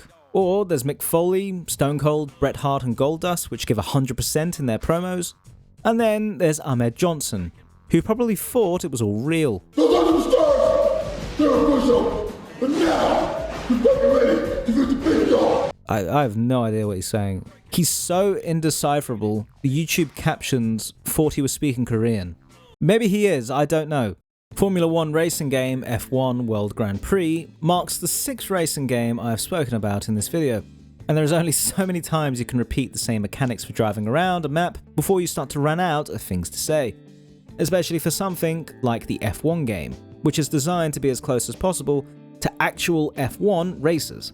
Outside of gameplay, it is a unique entry in the F1 racing genre, as it is the first of the Japanese series to be released into other markets, and the first to get the official F1 license. The game was also well received and sold quite alright, but the franchise wouldn't survive, as EA had the F1 series format from the 2000s onward, and still continue to do so, with their releases of F1 games to this day. There is a reason why everyone knows the EA Sports old intro, because EA had an absolute monopoly on sports games, including motorsports, which I guess it still does. JRPG Star Ocean: The Second Story ended July, as the second entry in the Star Ocean series. Scenes, intros, and endings will change depending on who you select, choosing between the human boy Claude or the alien elf-like girl Nedian Reyna, encouraging multiple playthroughs to make sure you see every side of the story. But the main story follows these two characters as they try to find a way back home for Claude, who was sent light years away to an unknown planet where he would bump into and save Reyna from a monster that was attacking her village. The game has something called a talent system, which are inherent abilities characters can learn to be better at certain actions. For example, having a talent like dexterity. Dexterity? How do you say that fucking word? Having a talent like dexterity, for example, will mean your character is better at pickpocketing. Talents are randomly assigned at the beginning of the game, another aspect that improves replayability, which apparently isn't a word, but really should be. Gameplay is your standard RPG affair, with dungeon crawling, leveling up with XP, an ATB combat system, numerous side quests, and you can recruit different characters into your party to improve your chances in battle, who can also learn their own talents. Other than that, the game's 2D art on a 3D plane is quite pretty, and like most 2D pixel art games, hasn't aged a day, as it is an art style developed out of technological limitations that looked great back then and continue to look great now. The game would be released in Japan at the end of July 1998. Americans would then get it in 1999, and us sad saps in Europe would only get it in the 2000s. But to show the progress of the industry and its localization efforts, the eventual remake for the game that came out in 2023 would release on all modern platforms on the same day worldwide, which is a nice change compared to the usual way I end these months off, as it seems like most games that came out in 1998 are stuck on 30-year-old consoles that can only be played properly by pirating. The Boy was still theirs in America, and the Spice Girls were forever in the UK. As we go into the July news, by far the biggest headline of the month was that Frogger appeared on an episode of Seinfeld, which tells you how slow the news was for this month. I suppose there was one other event that was bigger than Frogger being on Seinfeld, and that was the release of GameSpot TV, a TV show in America that would discuss gaming in a very stereotypical gamer way. You know, the type of show made for a kid that would wear this type of shirt.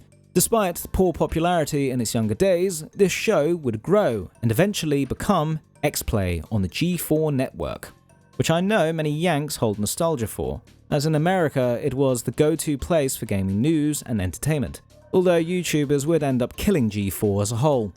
Twice. It went off air during 2012 when YouTube gamers were starting to become more popular than traditional media for gaming news and content. And its failed revival in the 2020s couldn't survive against the YouTube gaming market either. Traditional gaming journalism just cannot compete with a bloke on a yoga ball and a green screen, and a Nintendo fan with a blue background. In other news, Bandai Namco, back then just Bandai, released the WonderSwan as a competitor to the Game Boy in Japan. I imagine you know the story didn't turn out too well, as like me, you had probably never heard of this device before, which would make sense as it never left the Japanese market. But it did hold quite a surprisingly high percent of the Japanese handheld gamer market in the late 90s, before it was ultimately destroyed by the Game Boy Advance. August began with the DualShock release of Resident Evil 1, the director's cut. In this video, I have tried to stay away from most ports and re-releases. Otherwise, stuff like Final Fantasy VII would be on this list for its Windows release. But I'll make an exception for the DualShock version of Resident Evil 1, due to the infamous controversy attached to it, which many of you might already know. The DualShock version of Resident Evil 1 is well known for having a terrible soundtrack, most notably the song playing during the basement area. The original basement track went like this.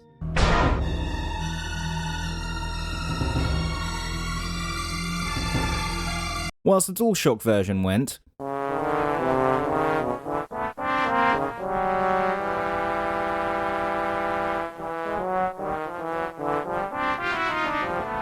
Yeah, it sounded like the MIDI was placed on the wrong instrument, and so you get this horrendous song that just completely destroys the tone. Honestly, overall, the entire soundtrack of the DualShock version isn't too bad. I have played all versions of this game multiple times, and really, it's only the basement track that is truly, bafflingly awful. The other tracks are just kind of mediocre. The whole inclusion of a new soundtrack is quite confusing, as it changes the game's tone, and the original soundtrack was already fantastic. But, as this was the third release of the same game by Capcom, Capcom wanted to make a new tone for the game, to make it worth the price of admission for the third release of the same game, in a time where simple updates like this could not be added via a patch. So, Capcom got critically praised composer Mamoru Samuragochi to make a new soundtrack. And after hearing this basement track, some won't be surprised to find out that Mamoru was deaf. Despite this, Mamoru had actually been critically praised for his previous work. And in fairness, it does seem kinda harsh to judge him on this one terrible track. No one bats 100. Even Radiohead have Pop Is Dead, and the Beatles have Wild Honey Pie. And maybe this was just a dud track, and nothing else. But, just like a Resident Evil plot, the story is not that simple, and it gets even more ludicrous. In 2014, the deaf composer, often called the modern-day Beethoven, due to his musical prowess in spite of his deafness, was found out to be a complete fraud. Numerous media personnel found his deafness inconsistent. In interviews, he often answered ahead of his sign language interpreter, and he often responded to sounds he shouldn't have been able to hear during interviews, like knocks on the door. After mounting scrutiny from suspicious journalists, he finally came clean and revealed that whilst he was hard of hearing, he did not legally qualify as deaf. And in another twist, he revealed that most of his compositions, including the DualShock Resident Evil soundtrack, were ghostwritten by a musician named Takahashi Nigiaki. Mamoru was lying for 2 decades. That's the only reason I really wanted to speak about this re-release, due to the infamous and bizarre story attached to it. As for the actual DualShock release and its quality, other than its soundtrack, it's best to just stick with the bog-standard director's cut, or better yet, the remake. Urban Assault, a German FPS RTS made for the PC, puts you in the middle of World War III, where the world descended into absolute chaos after many man-made environmental disasters caused the food chain to completely collapse, in a series of events called the Big Mistake, which is probably the most German way to describe the biggest ecological disaster in the history of mankind.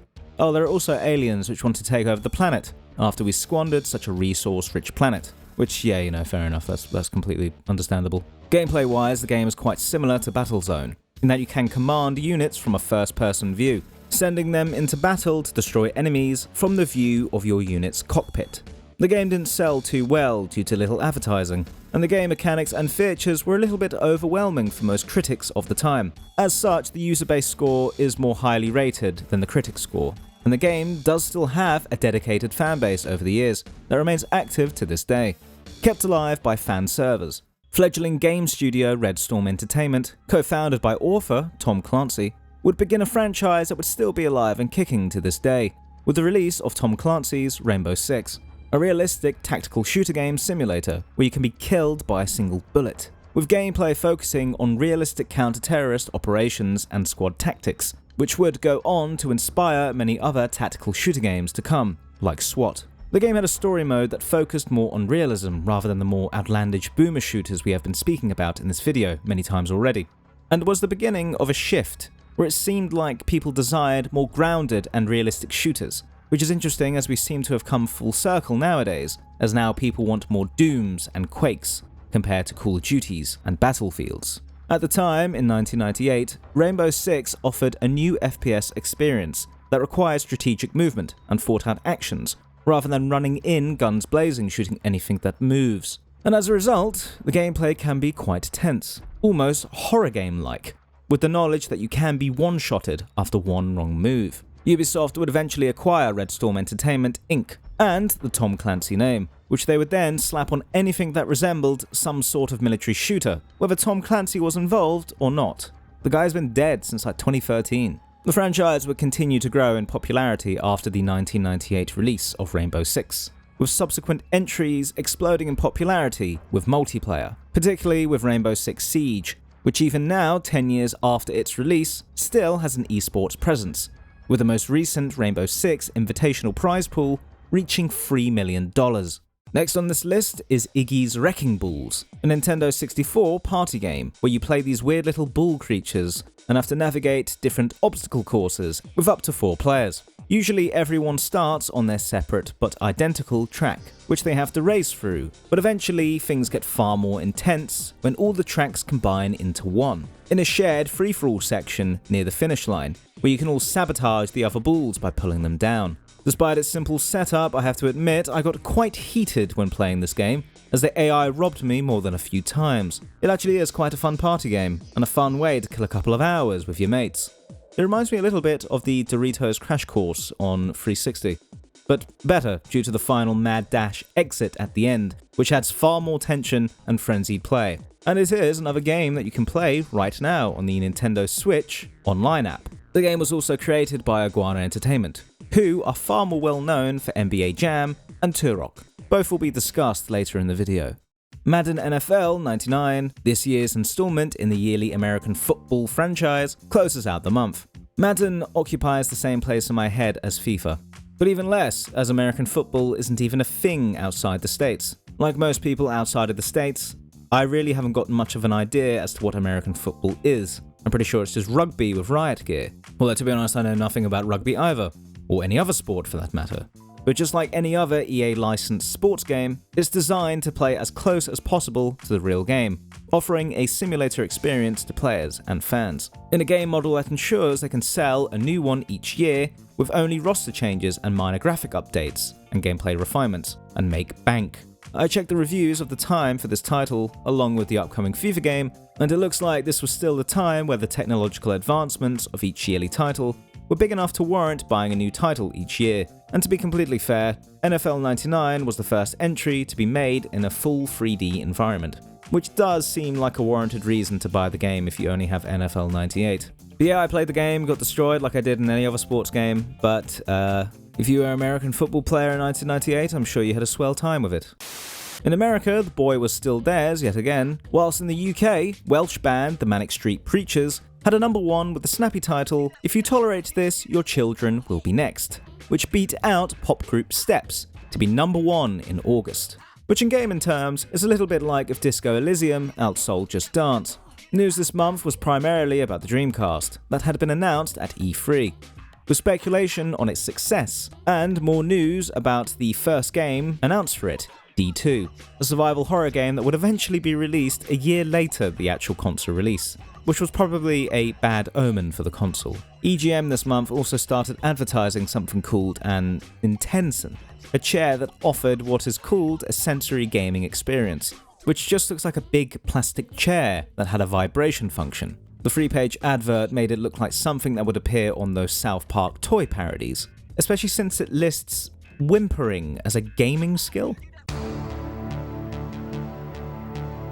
September 1998 was a month with many groundbreaking titles that would lead to 1998 gaming to be as highly regarded as it is, especially with titles like Metal Gear Solid, the first 3D entry into the Metal Gear series, which released in September for Japan. It's hard to talk about Metal Gear Solid, as there is just so much to discuss, it becomes a little bit overwhelming. Firstly, it brought stealth gameplay to a more mainstream audience. It had a unique cinematic and movie-inspired presentation by using a wide array of camera angles not commonly used in video games, voice acting that matched its cinematic presentation to tell a story that had never been told like it before in the medium, and it frequently broke the fourth wall, to use the game medium itself as a story device. It was extremely innovative in many different ways. The game also launched legendary director Hideo Kojima further into the limelight as his first game in 3D, where he would fully form his heavily influenced film-like style and tone, which he would still use in his most recent game releases. Returning from Metal Gear 1 and 2, Snake must now infiltrate Shadow Moses Island to stop a group of rogue terrorists from launching a nuclear attack with a new Metal Gear called Rex.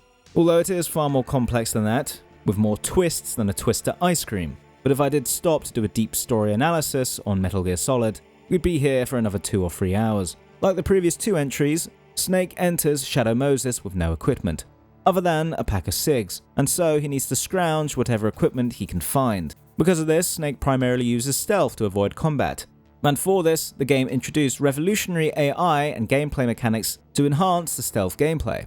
Enemies are aware of noise, meaning if you tread into a puddle, they will come towards the sound. But you can use this to your advantage, to lure enemies to locations by knocking on a surface. You can also use a cardboard box to hide from enemies and security cameras. Enemies can even track Snake's footsteps in the snow, which some stealth games don't even do today.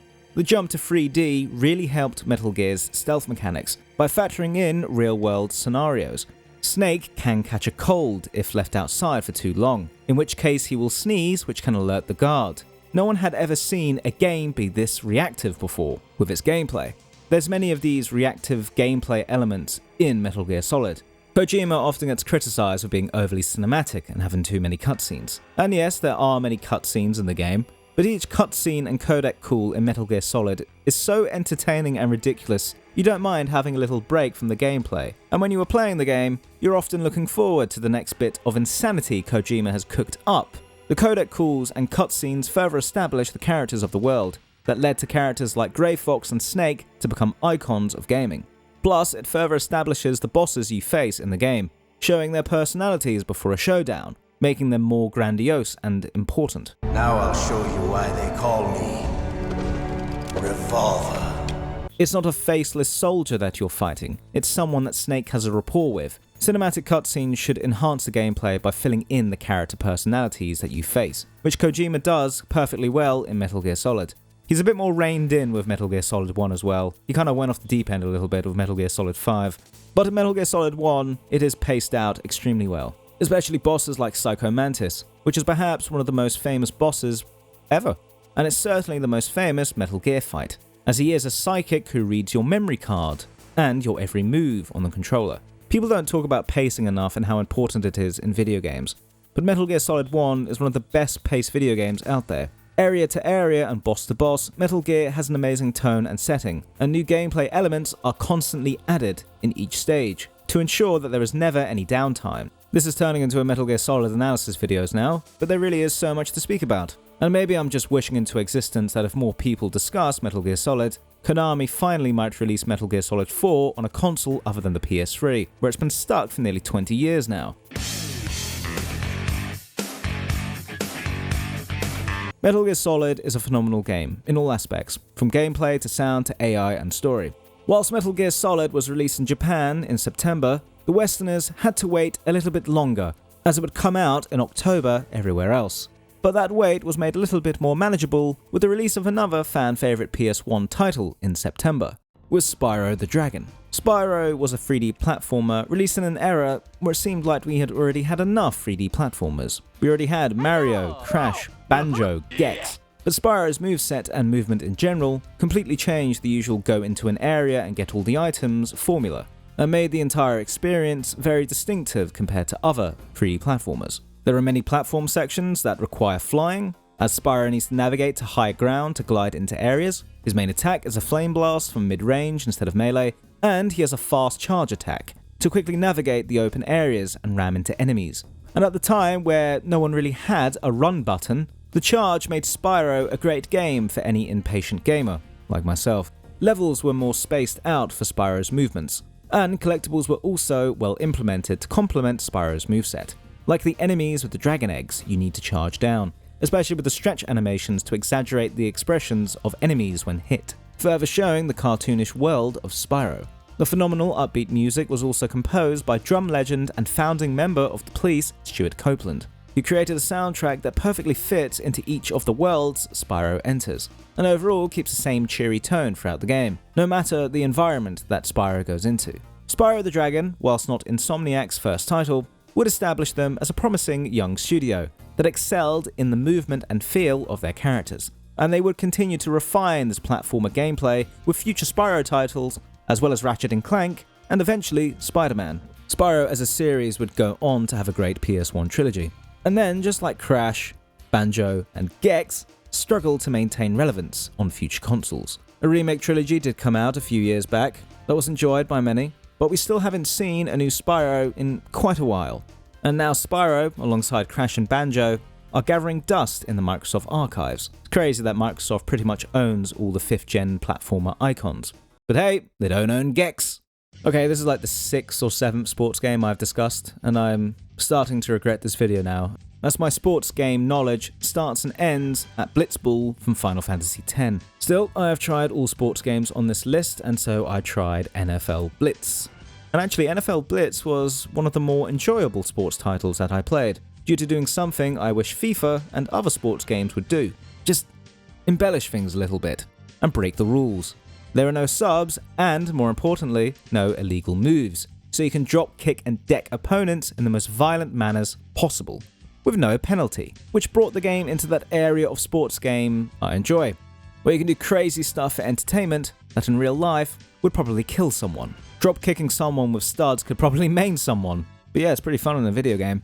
It's not as extreme as Shy Guy literally launching a missile into Vector, but it is still a fun use of the video game medium to do something you can't do in real life, without getting charged for attempted murder. And as such, NFL Blitz is probably the most enjoyable sports experience of the sports games I have played that were licensed, because of the sheer chaos of trying to break through this wall in just the most violent way possible. Plus as well, I have no idea what the rules are in American football, so the less rules the better. I got destroyed, I had no idea what I was doing, but I still had fun playing this game, which I definitely needed before I tackled possibly the worst title on this list. Luc Besson's film, The Fifth Element, got the video game treatment, which is a trend you don't see much of nowadays, but was big business in the 90s and 2000s, where every single film had a movie tie-in, even stuff like Catwoman and Cat in the Hat. Quality in these types of games varies significantly, as you can get GoldenEye, or you can get The Fifth Element.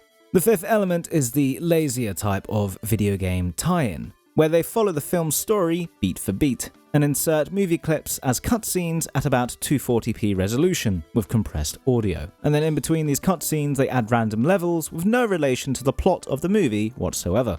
The Fifth Element video game is a third-person action game, with boring puzzles, awful controls, terrible draw distance, and dull levels, consisting of just blank corridors with mindless AI. I only ever played the Bruce Willis sections, as the game was such a slog to get through that I never even managed to start anything with Mila Djokovic. But I doubt the game's quality goes from Devil May Cry 2 to Devil May Cry 3 once I unlock Mila Djokovic. And to be honest, I'm not even sure if you do play as Bruce Willis, as he looks more like Mickey Rourke. Bruce's sections are third-person action sections, with slow movement and unintuitive controls. It may seem unfair to judge this game on its control scheme, as I have given lots of other games on this list quite a bit of slack for their varied control schemes, especially in an era where tank controls were still the norm for third-person action games. But even the critics of the day stated how truly awful the controls of the game felt, due to how unresponsive they are.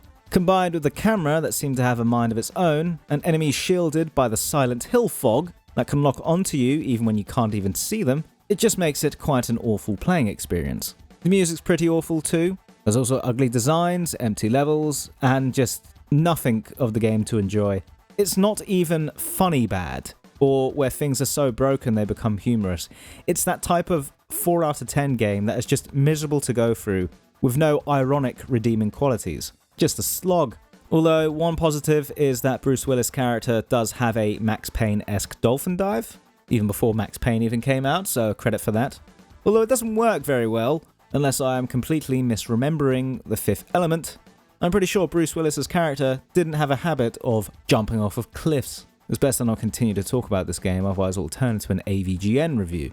The Fifth Element was certainly the lull of the month, But thankfully, a game would follow shortly after its release that was a little bit more well regarded, as 5 days later, the West finally got the first taste of the Pokemon games. After lots of hype had already been built, as the anime had been airing for about a year, finally Pokemon Red and Blue editions released on Game Boy, which are the exact same game, but with different rosters, each featuring some unique Pokemon. A genius business practice that I bet Atlus wish they thought up of. Imagine Shin Megami Tensei, Jack Frost and Pixie Edition. You already know they would try and do it if they could. Gameplay-wise, Pokemon is a very basic turn-based RPG. You start a battle and select your Pokemon, and then take turns whacking each other. Each Pokemon has unique skills and abilities, including some which they can learn. The effectiveness of these attacks depending on the Pokemons you are facing, as each have different resistances. And yeah, do I really need to explain Pokemon? I mean, come on, everyone knows how it goes, right? Pokemons fight each other and evolve into other species, which upgrades their attributes and gives them more powerful movesets. Everyone knows this stuff. And for most people, there isn't much strategy. You just press the attack button until something in front of you dies. If it doesn't, go away and grind for a bit, come back, and then continue to attack again. To be fair, there is a high level of playing Pokemon, which can be a little bit more complex, but for the majority of Pokemon fans, this is secondary to the main objective of the game, to collect them all. There are 151 Pokemon in the Pokédex that you need to register in order to become a Pokemon Master, which had been hyped up for the year in the anime by Ash and Pikachu. And due to the two different versions separating certain Pokemon, you either had to buy both games, or you had to go out and trade with others in the real world through a link cable. This forced a sort of social element to the game that took over schools, as everyone would have these virtual trade decks. And so at lunchtime, everyone got their first taste of bartering as they traded Pokemons. For many UK children, this would be our first lesson about the economy, as we learnt the true value of goods, and how many Freddos a Meowth goes for. In my experience, it's 2, by the way. With inflation, that could be 5 now. Freddos are like 50p now? They used to be like 5 pence. Got 'em old. The games were a cultural phenomenon, with the game release being the second Pokemon project to become a success, expanding the franchise's popularity after the 1997 anime. And after 1998's game releases of Pokemon Blue and Red, the franchise would get even bigger, when the card game eventually came out in 1999, which equally exploded in popularity. We haven't really seen a franchise explode from 3 different platforms to this degree of success in each. I guess Yu-Gi-Oh! Was close with the anime and its cards being massive hits, but the games were a little bit overly complicated. I was a Yu-Gi-Oh! Kid, so I ended up buying the games and yeah, I got completely demolished and frequently exodied. The Pokemon franchise still endures to this day. After providing endless joy to the kids of 1998, they still provide joy to the same 40-year-old kids of today. Shortly after Pokemon came NHL 99. You know, it's starting to dawn on me, if I continue to do these videos every single year, I will have to try and say something new and different for all of these licensed games every single year, even though all they do is up the graphics a little bit and add some minor gameplay changes. I'm even struggling to come up with new things to say about different franchises from EA Sports. It's not even like COD, where I can talk about the new campaign settings. Oh, whatever, it's an issue for future riding to figure out, I suppose. NHL 99 is another entry in the EA Sports hockey series. It's a competent sports game, providing the best hockey game sim experience of the time. Like other EA Sports games of 1998, the game was well received, and further contributed to the monopoly that EA Sports would get with their licensed franchise. Again, I am being a little bit harsh on this game, and to be fair, I did play it and have a little bit of fun myself. But that might be due to the fact that hockey is just quite a fun video game format anyway. Hockey in real life is extremely dangerous and brutal, and it's fine to just smash into people, so there is a lot of fun for me to have there. Although I'd never play it in real life because I would get absolutely demolished. Isometric City Builder sequel, Caesar 3, added more variety to a month with some city building action. In my first take of this, I called it Kaiser 3, by the way. I've been playing New Vegas too much. You play the role of a city builder in the thriving era of ancient Rome, looking after and growing the city for the Roman Empire. And so half of you watching have already been sold on the game, and the other half is wondering why. Actually, to be completely honest, there's probably 95% of you that know. The game ranks you using 4 ratings, measuring your culture, prosperity, peace, and favor, whilst you receive requests from Julius Caesar. How quickly you complete these requests will also impact these 4 ratings, as you juggle looking after your people and Rome with the demands of the mighty Caesar. You also need to deal with the threat of invasions and making sure the Roman populi are happy. a fun little city builder for you city builder fans. And after a month with highly acclaimed entries in the stealth, platformer, RPG and city builder genres, we end the month with a pretty good vehicular battle game that takes us to the far-off year of 2012. Rogue Trip Vacation 2012 has all the mechanics of your bog-standard vehicular slaughter game.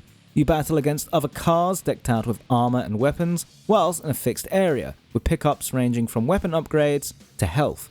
It plays exactly like Twisted Metal, which shouldn't be a surprise as the game was developed by Singletrack, who created the Twisted Metal series. Although Rogue Trip does have a central mechanic separating it from Vigilante 8 and Twisted Metal. You play as a mercenary, giving sightseeing tours in the post-apocalypse in Vegas. You need to grab up tourists and get them to their locations, and defend them whilst they snap a photo or two of tourist attractions, before setting them down and doing it all again, for points. You can also steal tourists by destroying other vehicles who are holding them. So it is a mix of capture the flag and defending game modes wrapped into one. Although it doesn't work as well as the standard go into an area and kill everyone gameplay loop in games like Twisted Metal. For me, the whole fun of these games is to just race around destroying stuff, always moving and chasing cars down.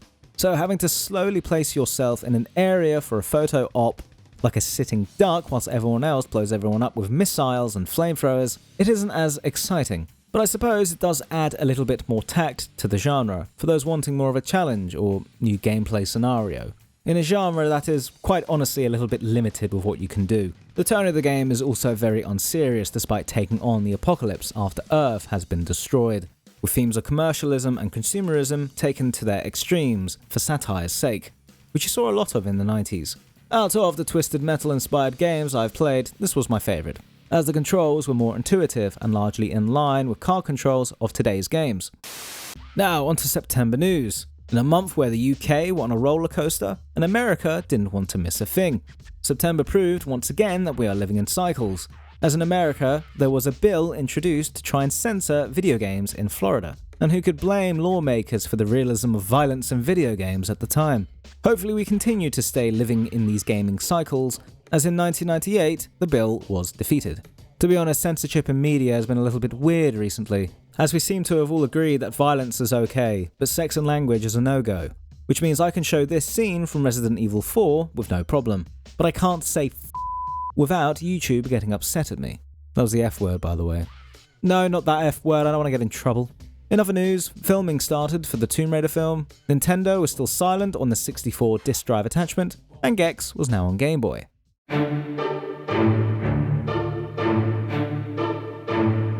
October, the scariest month next to January, where you have to do it all again, started the month in suitably scary fashion with the gothic action game Medieval. Sir Daniel, disgraced in life after dying right at the start of his first battle, has risen from the dead, as the last hope of a kingdom invaded by the evil Zarok, who has overthrown the kingdom using an army of zombies and ghouls.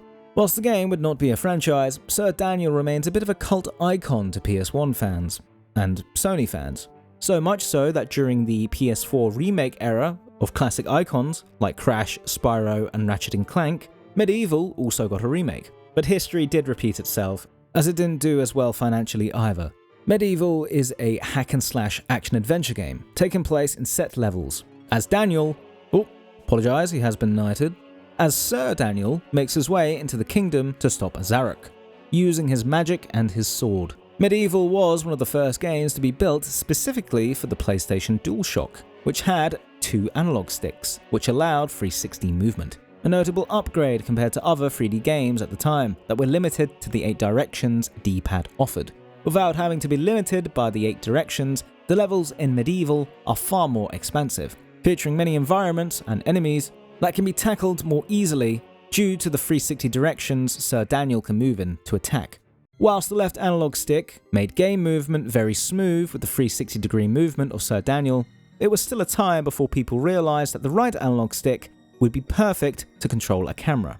Medieval instead had inverted shoulder buttons to control the camera. It would take a surprising amount of time before people realised the right analog stick was perfect for this camera movement.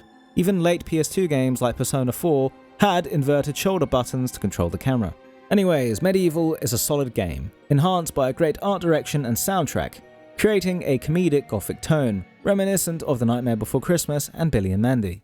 Now, I'd only tangentially known about Star Trek through the years, mostly due to social osmosis, and from watching too much red letter media. So I was surprised to see a philosophical sci-fi series have a first-person shooter entry in the same style as Unreal. But that is exactly what you get with Star Trek The Next Generation Klingon Honor Guard, where you play as a member of the Klingon Honor Guard on a mission to stop an assassination attempt. Klingon Honor Guard has an interesting claim to fame, as it was the second game ever to feature the Unreal Engine, after Unreal.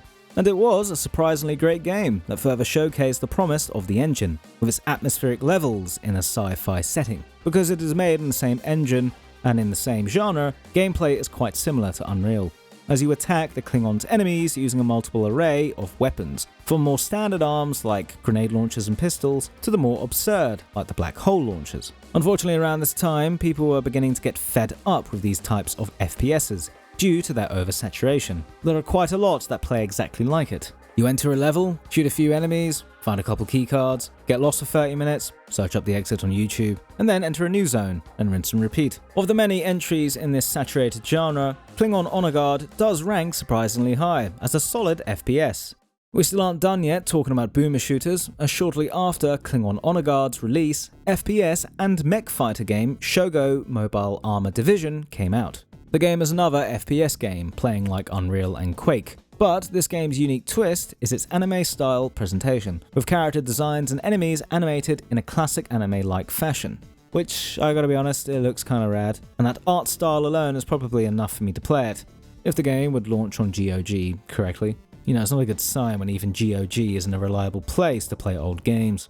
I have had to use this 240p trailer from YouTube, and because I couldn't play the game, I couldn't get a feel for its gameplay, or its unique crit system. The game has a mechanic where if you hit an enemy's crit spot, you got health back. But it also works both ways, as enemies could land a crit on you and steal your health, leading to the gameplay being far more intense, with a bigger skill ceiling, as if you haphazardly ran into the battlefield and run and gunned, you will most likely get demolished, unless your aim is good enough that you could tank these hits and replenish health through criticals. The game also features mech gameplay, which, goddammit, why couldn't it have worked? I so wanted to try it out. We get a small break from FPS titles with the third-person action game Body Harvest, which had you playing a genetically enhanced superhuman battling alien forces, which in gaming history is a pretty great way to start a franchise. Unfortunately though, Mr. Body Harvest wouldn't be a Samus or Master Chief in the long run. The tone of this game is very strange. I wasn't sure if it was going for a serious tone or a comedic vibe, especially as the MIDI music playing in the game makes it seem like a low-budget, tongue-in-cheek action romp, or maybe a satirical one like Starship Troopers. After playing it for a while, its tone felt a little bit familiar, and reminded me of something that I would have spotted on the telly in GTA.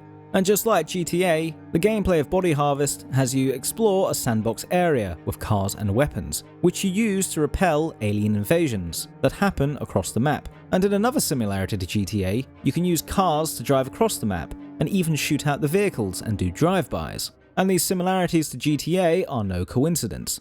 And that is because Body Harvest was developed by DMA Design, who created Lemmings. Oh, and GTA. DMA Design would later be sold off, partially due to the poor sales of Body Harvest, to Take-Two, where DMA would eventually become Rockstar North. And under that banner, they would release GTA 3, of which you can see a few parallels to Body Harvest. It is interesting to see such a tour de force struggling a bit in 1998 with small titles on the Nintendo 64, experimenting with the sandbox freeform gameplay that would eventually make them famous, to the point that currently GTA 6 is probably the most anticipated video game in the entire history of the medium. Centipede 1998 is a remake of the old Atari arcade game Centipede, and it would be the first game published by Hasbro after they purchased some of Atari's IP, turning the simple 2D shooter to a 3D third-person one, signaling perhaps that Hasbro were attempting to modernize the old IP of Atari. Unfortunately, this attempt to modernize old IP wouldn't turn out well in the end, although there are far worse examples of IP revival. Just look at what happened with Universal and the Dark Universe.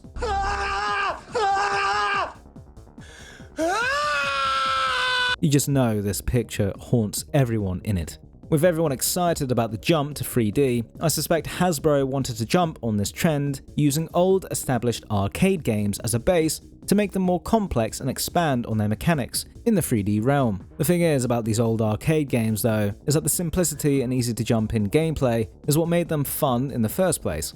It was simple, intuitive, and anyone could pick up the gameplay of Centipede within 5 minutes of playing, and then just work to master it. Whilst the 3D remake version of Centipede isn't bad by any means, it had entered a medium so different to its original incarnation that it really wasn't the same game anymore.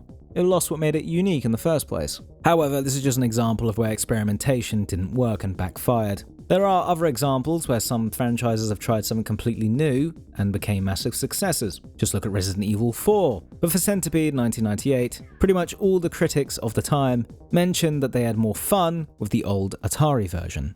Now, we pass on to another FPS game, with the infamous and poorly received dinosaur action game Trespasser by DreamWorks Interactive. At a glance, this game seems just like a janky mess forgotten to time. And unless you are deep into gaming history, I wouldn't be surprised if most of you watching had never heard of this game before. However, Trespasser might be one of the most important game releases of 1998, due to the butterfly effect it would have on the industry. And besides, Trespasser is actually an entry in a series you all know. Take a look at the box art and you'll see a familiar image, that being the Jurassic Park logo. Trespasser isn't just some Turok ripoff. It's an entry in the Jurassic Park franchise that serves as a sequel to The Lost World. Spielberg also had a hand in some of the development. It wasn't just a cash grab either. The DreamWorks team, led by Looking Glass alumni Seamus Blackley, spared no expense during the creation of the game, even managing to get Richard Attenborough to reprise his role in the film series as John Hammond, who guides the protagonist Anne, voiced by Minnie Driver, through her journey in a massive dinosaur-covered land. The game engine was also created from scratch and featured some state-of-the-art innovations that allowed for rendering of massive spaces in outside areas. It also allowed for a never-before-seen in video games physics system that could be used for puzzles, a whole 6 years before Half-Life 2 wowed everyone with its source engine physics. And it also had an artificial intelligence system that generated the dinosaurs' animations live in-game. Nothing was pre-animated. The development for Trespasser was incredibly ambitious, and an incredible failure. Whilst physics were incredible, they were used for dull and boring puzzles. The game ran horribly, so the massive world and pretty trees were all enjoyed in 5 FPS. There were also many technical issues with clipping and other bugs that took away from this wow factor, and the AI animations the engine created for the dinosaurs made them move like early No Man's Sky creatures. None of these innovations mattered, as none of them worked correctly, because the game was not finished. Due to contractual requirements outside of their control, the DreamWorks team were required to release the game at the set date of the 27th of October 1998. And in that deadline, it was impossible for the team to finish the game, with Seamus Blackley stating they needed another 9 months to finish. So you get a poorly running FPS game with many glitches and bugs that wasn't finished. However, the failure and fallout of the project would impact the industry in a myriad of ways. Gabe Newell highlighted the game when speaking about Half-Life 2's innovative physics system, and used it as a case study as an example of things to avoid. The game's lack of HUD and survival elements would also influence many survival games that would come after, and the interactivity of the protagonist Anne, who would reach out to open doors and pick up items with her hands, would be massively influential for game developers who wanted their game to be a little bit more realistic, as we see this type of stuff is the norm in games like Red Dead Redemption and Cyberpunk 2077. Before I go on, I forgot to mention how you check your health in Trespasser. Anne's health is represented by a heart-shaped tattoo on her breast that changes depending on how much health she has. So, it was a gameplay requirement for you to stare at your character's chest, which you just know is something Kojima wishes he had come up with himself. But potentially the biggest impact on the industry Trespasser had is that its failure might have inadvertently led to the creation of the Xbox. Seamus Blackley met Bill Gates demoing the physics engine for Trespasser, which impressed Mr. Gates so much that he asked Seamus if he would like to work for Microsoft. He didn't take him up on the offer there and then, But after Trespasser released to failure, Seamus reached out to Microsoft for a job. And once he was a part of the Microsoft team, he would later pitch and create the original Xbox system. So, if it wasn't for a failed Jurassic Park video game, there might not have been an Xbox. Which means no Halo, no 360, no Gears of War, and no Game Pass. Who knows what would have happened if Trespasser was finished? Perhaps the gaming landscape would look very, very different right now. But as it stands, Trespasser is a game that is far more interesting to talk about than to play. And there are many, many videos that go more in depth about Trespasser's failures. AVGN did a video, which I am taking a little bit of B-roll footage from. As the game is so powerful, my 5070 Ti couldn't run it at all. Next is another entry in the beloved isometric post-apocalyptic Fallout series, with Fallout 2. Fallout 2 would be both darker in tone than the original, and more comedic at the same time, which would split some of the fanbase. Fallout 2 features some truly disturbing topics, and subjects the newer Fallouts don't touch at all. But at the same time, it leaned heavily into the pop culture references and fourth wall breaks that completely break the narrative, that were sprinkled a little bit into Fallout 1. This switch would end up to be so divisive that when the creators got another shot at the Fallout series with New Vegas, they would add a special perk called Wild Wasteland to ring-fence the wacky pop culture references away from those that hated it in their post-apocalypse game. Personally, I kind of love this stuff being in Fallout, as somehow to me it makes it even more dark and deranged to have these light pop culture references amongst this absolute decayed society where awful things happen. Fallout 2 is a direct sequel to Fallout 1, as you play as a descendant of the Vault Dweller from the first game, who is tasked with going into the wasteland to save their people's home. Fallout 2 would also introduce future mainstays into the franchise, with factions like the NCR and Enclave and some other characters that would continue to appear in the Fallout series going forward. The game is mechanically identical to Fallout 1, has the same UI, same skills, and the combat and targeting are exactly the same as well. And just like Fallout 1, the game is another hard one to go back to, as it runs quite a bit on luck, and you will miss 90% of the shots you take when first starting out. It is very common to take your first steps into the wasteland and then get killed by 5 rad scorpions in a random encounter. And sometimes your companions are just as dangerous as the monsters out in the wasteland, as they will turn you into a puddle of mush if you are in their line of sight. That is the wasteland, though it is unfair, and the game being quite unfair at the beginning does work with the game's brutal tone. It's not just combat where you need to be cautious too. You need to be very careful with your dialogue choices, as they can mess up your run entirely. One dialogue choice I found it too tempting to avoid ended up backfiring spectacularly, as I was kicked out of a very important town. And because I'm an idiot, for some reason I thought it was a good idea to only have one save, although the game kind of expects you to mess up a lot, as there are multiple ways to complete some quests. It is an RPG after all, but you can make it far more difficult for yourself. And the game is quite difficult in the beginning moments, when you're just starting to build up the skills of your character. Although this hard start makes the progress you make later, and small victories like getting a gun, seem far more special.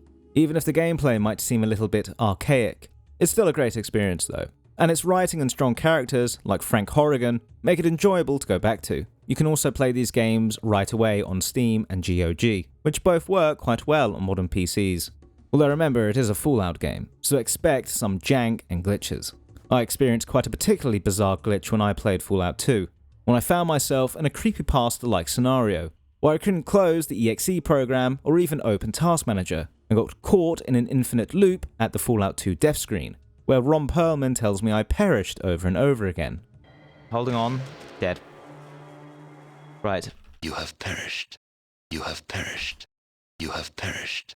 You have perished. I know, Ron Perlman. You have perished. Thank you. You have perished. Stop telling me. You have perished. Okay. You have perished. I'm sorry. You have perished. Shut up. You have perished. Although I could draw on this death screen picture, and after drawing Stewie Griffin, for some reason the game started to work again. I still have no idea how or why that worked, but there you go. Halloween arrived, and so did the last game of October, Grim Fandango, a gothic and absurdist point-and-click adventure game from Tim Schafer, developed at LucasArts. You play as a travel agent for the afterlife called Manny, attempting to guide a new arrival on her way to the great beyond. in a very Beetlejuice-esque fashion, where each person can afford different ways of travel to the afterlife. The game is known for its odd blend of Aztec and Mexican cultural aspects, presented with a 1950s film noir style, which sounds like an absolutely awful idea.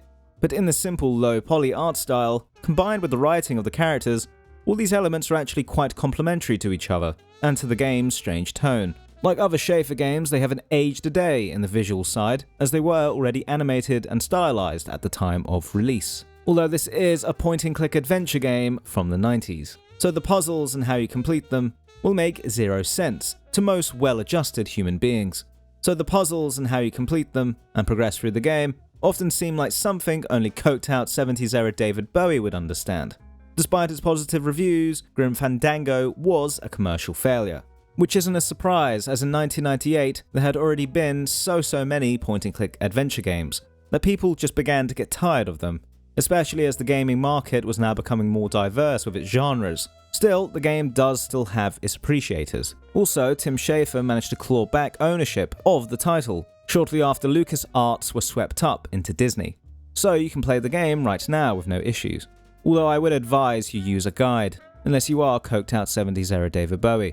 In which case, please can you make another Berlin trilogy? Whilst the Brits were embracing the future with the auto-tune of Cher's Believe, America decided 1 week was enough time for the Bare Naked Ladies to have a #1 song. October came with the announcement that Sony would be working on their next console to compete against the Dreamcast and whatever Nintendo were cooking up. In their first console, Sony had already created a loyal fan base, which they continue to have even to this day. They had won the console race of the 5th generation quite convincingly, being the kings of AAA games in the 90s. And now they wanted to make sure they kept that crown in the 6th generation, which they definitely would with the PS2. And so the important discussions amongst gaming pundits at the time was regarding what format the new consoles would use, DVDs or minidiscs. In the time before DVDs were made the standard across the industry, this was an important decision.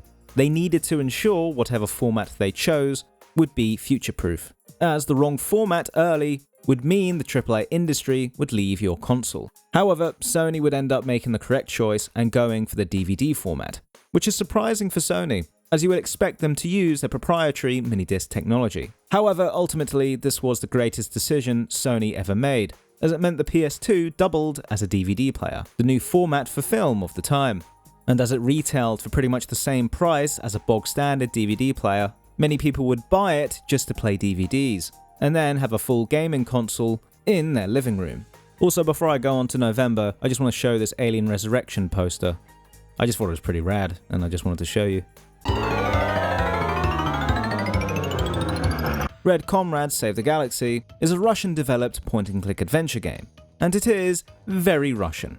Being set in Russia, voiced only in Russian, and containing subtitles that are almost one-to-one translations that do not localize any references. So, unless you know your Russian history and culture, you will struggle to get the jokes in this comedic adventure. Sometimes when dubbing media from other regions, you also need to change the dialogue. That will make zero sense if translated one-to-one. It would be like if I just started making references to Les Dennis and old PG Tips adverts with Johnny Vegas and Monkey. Only a 50-year-old British man would have any idea what I'm on about. But for fans of Russian history, it is a fun romp presented in a stylish comic book package. But as I stated in the end of October with Grim Fandango, the genre was already very well played out at this point, and so the game didn't do very well commercially. But if you want to play it, it is on Steam right now. Railroad Tycoon Simulator sequel, aptly named Railroad Tycoon 2, has you try to be the best tycoon there is for railroads. Building up the best railroads for your business, battling competition and train robbers, whilst managing the changing times into the future with the advent of new technology. The game introduces more modern-day trains and technology as the game progresses through the years.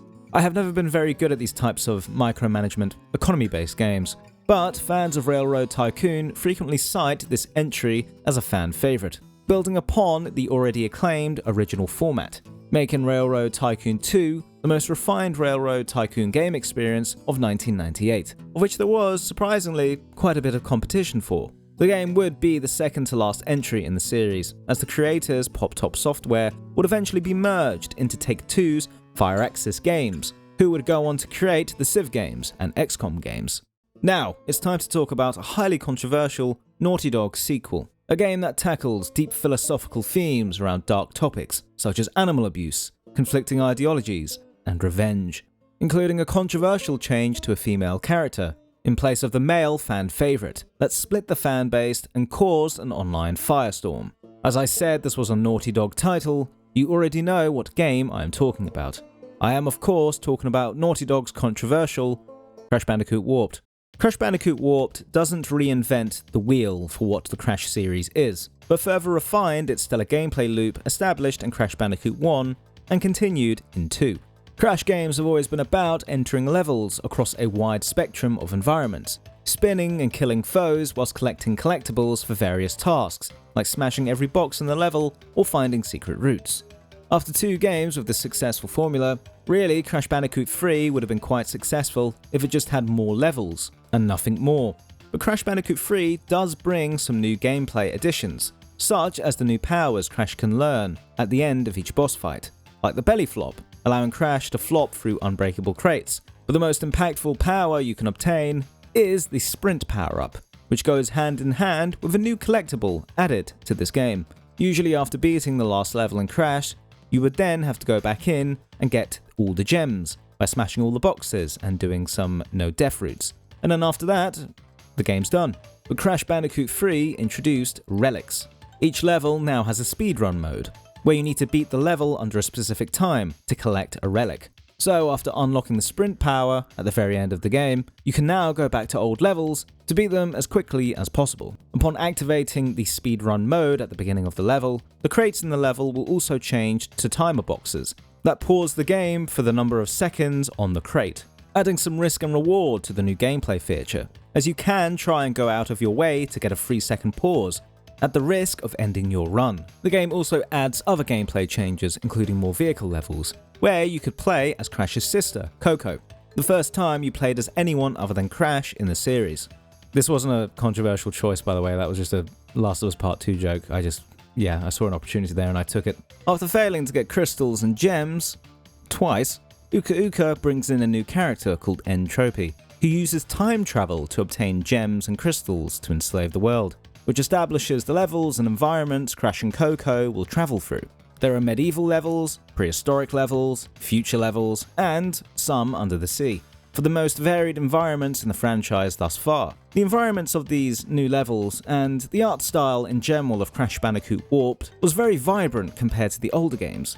The trilogy had been slowly shifting to a lighter tone overall. As well as the art style being a little bit more vibrant, Cortex had been slowly turning from an evil mad scientist to Homer Simpson. And so, with the brighter colour palette and tone, the game is far more lighter than the previous entries, which did have this dark, edgy grit to them. Personally, my favourite would always be number 2. It had the gameplay refinement that wasn't in Crash Bandicoot 1, and it has that dark, edgy grit that isn't in Crash Bandicoot Warped. Still, Crash Bandicoot Warped is a great game, and a great end to Naughty Dog's first ever trilogy, before they would have success with another trilogy, and then most likely another trilogy after that. I guess we'll see. Out of all the 5th generation platformer icons, Crash came out of this generation the best out of all the others, as he got a sequel in 2021, with Crash Bandicoot 4, It's About Time, which was actually quite good, although we still have yet to have a release under the Microsoft banner after he was purchased, along with Activision. And it is dawning on me right now that 2021 was nearly 5 years ago. Just thought I'd add in a bit of an existential crisis for you all. NBA Live 99 is another sports game, and again has me questioning why I did a video with 25% bloody sports games. It's no wonder EA got so bloody big and rich. They had a monopoly on every single important sports release of the year. Anyways, NBA Live 99 is a basketball game from the EA Sports team, so you already know what you're getting. I suppose an interesting tidbit is that the game had 2 patches released for it, as it shipped with the 97 to 98 roster season, due to a lockout that prevented the league from starting the 98 to 99 season. And you can download these patch versions for the PC version still on older sites, which honestly I did find a bit surprising. I never knew patches for games happened this early. Patch or not, NBA Live 99 plays like NBA Live 98, but now includes a new practice mode, and something called multi-season play, where your roster could develop in between seasons, which would inspire the franchise mode that would later become a staple in the series. It is even in the NBA 2K games, after the NBA Live series went on hiatus at the end of the 2010s, as 2K successfully beat out EA at their own game, in a market where only one can be the favorite. Basically, NBA Live turned into the PES to 2K's FIFA, and this time EA were PES instead of Konami. Also in November, Sin released, a first-person shooter game which follows John Blade, who tries to take down a drug ring in a dystopian city. Made with a modified version of the Quake 2 engine, its gameplay and shooting are very similar to Quake 2, but in a more suburban environment instead of space. Much like the sports games of this year, I am finding it difficult to make any new comments on these 90s-style FPS shooter games. There have been quite a lot this year. You have many weapons, fire them at bad guys, and there really isn't too much to it. I suppose John Blade is an odd character though. His name sounds like a joke name for the Marvel vampire Blade. He isn't a bland personality though, he does have some fun dialogue. And the whole game is very much another 90s game that doesn't take itself too seriously. It is a solid FPS title. That's a great way to kill 6 or 8 hours. The biggest criticism the game got at the time was that it had painfully long load times, which is an issue that really doesn't get mentioned much anymore, since everyone moved to SSDs. So during my playthrough of Sin on the GOG version, I didn't have an issue with load times whatsoever. Although there is a forced stealth section, so you know, it's good to see even older games had this terrible idea for forced stealth in non-stealth games. Trying to get FPS fans to like forced stealth sections is like, well, like trying to ice skate uphill. Sin is quite a forgotten game in the FPS 90s video game canon, as it made the unfortunate mistake of being released 2 weeks before Half-Life 1. And after the storytelling innovations Half-Life introduced 2 weeks after Sin's release, Sin ended up being pretty dated quite quickly. The high-octane violence continues with Nancy Drew, Secrets Can Kill, where amateur detective Nancy Drew is working on a murder case and must solve numerous puzzles and interrogate and question suspects to find a killer. That was a joke, by the way. It's not a very high-octane game. It's actually quite chilled out for a game that deals with murder. It's another point-and-click adventure game, but it's more structured around questioning rather than doing broken logic puzzles in games like Grim Fandango.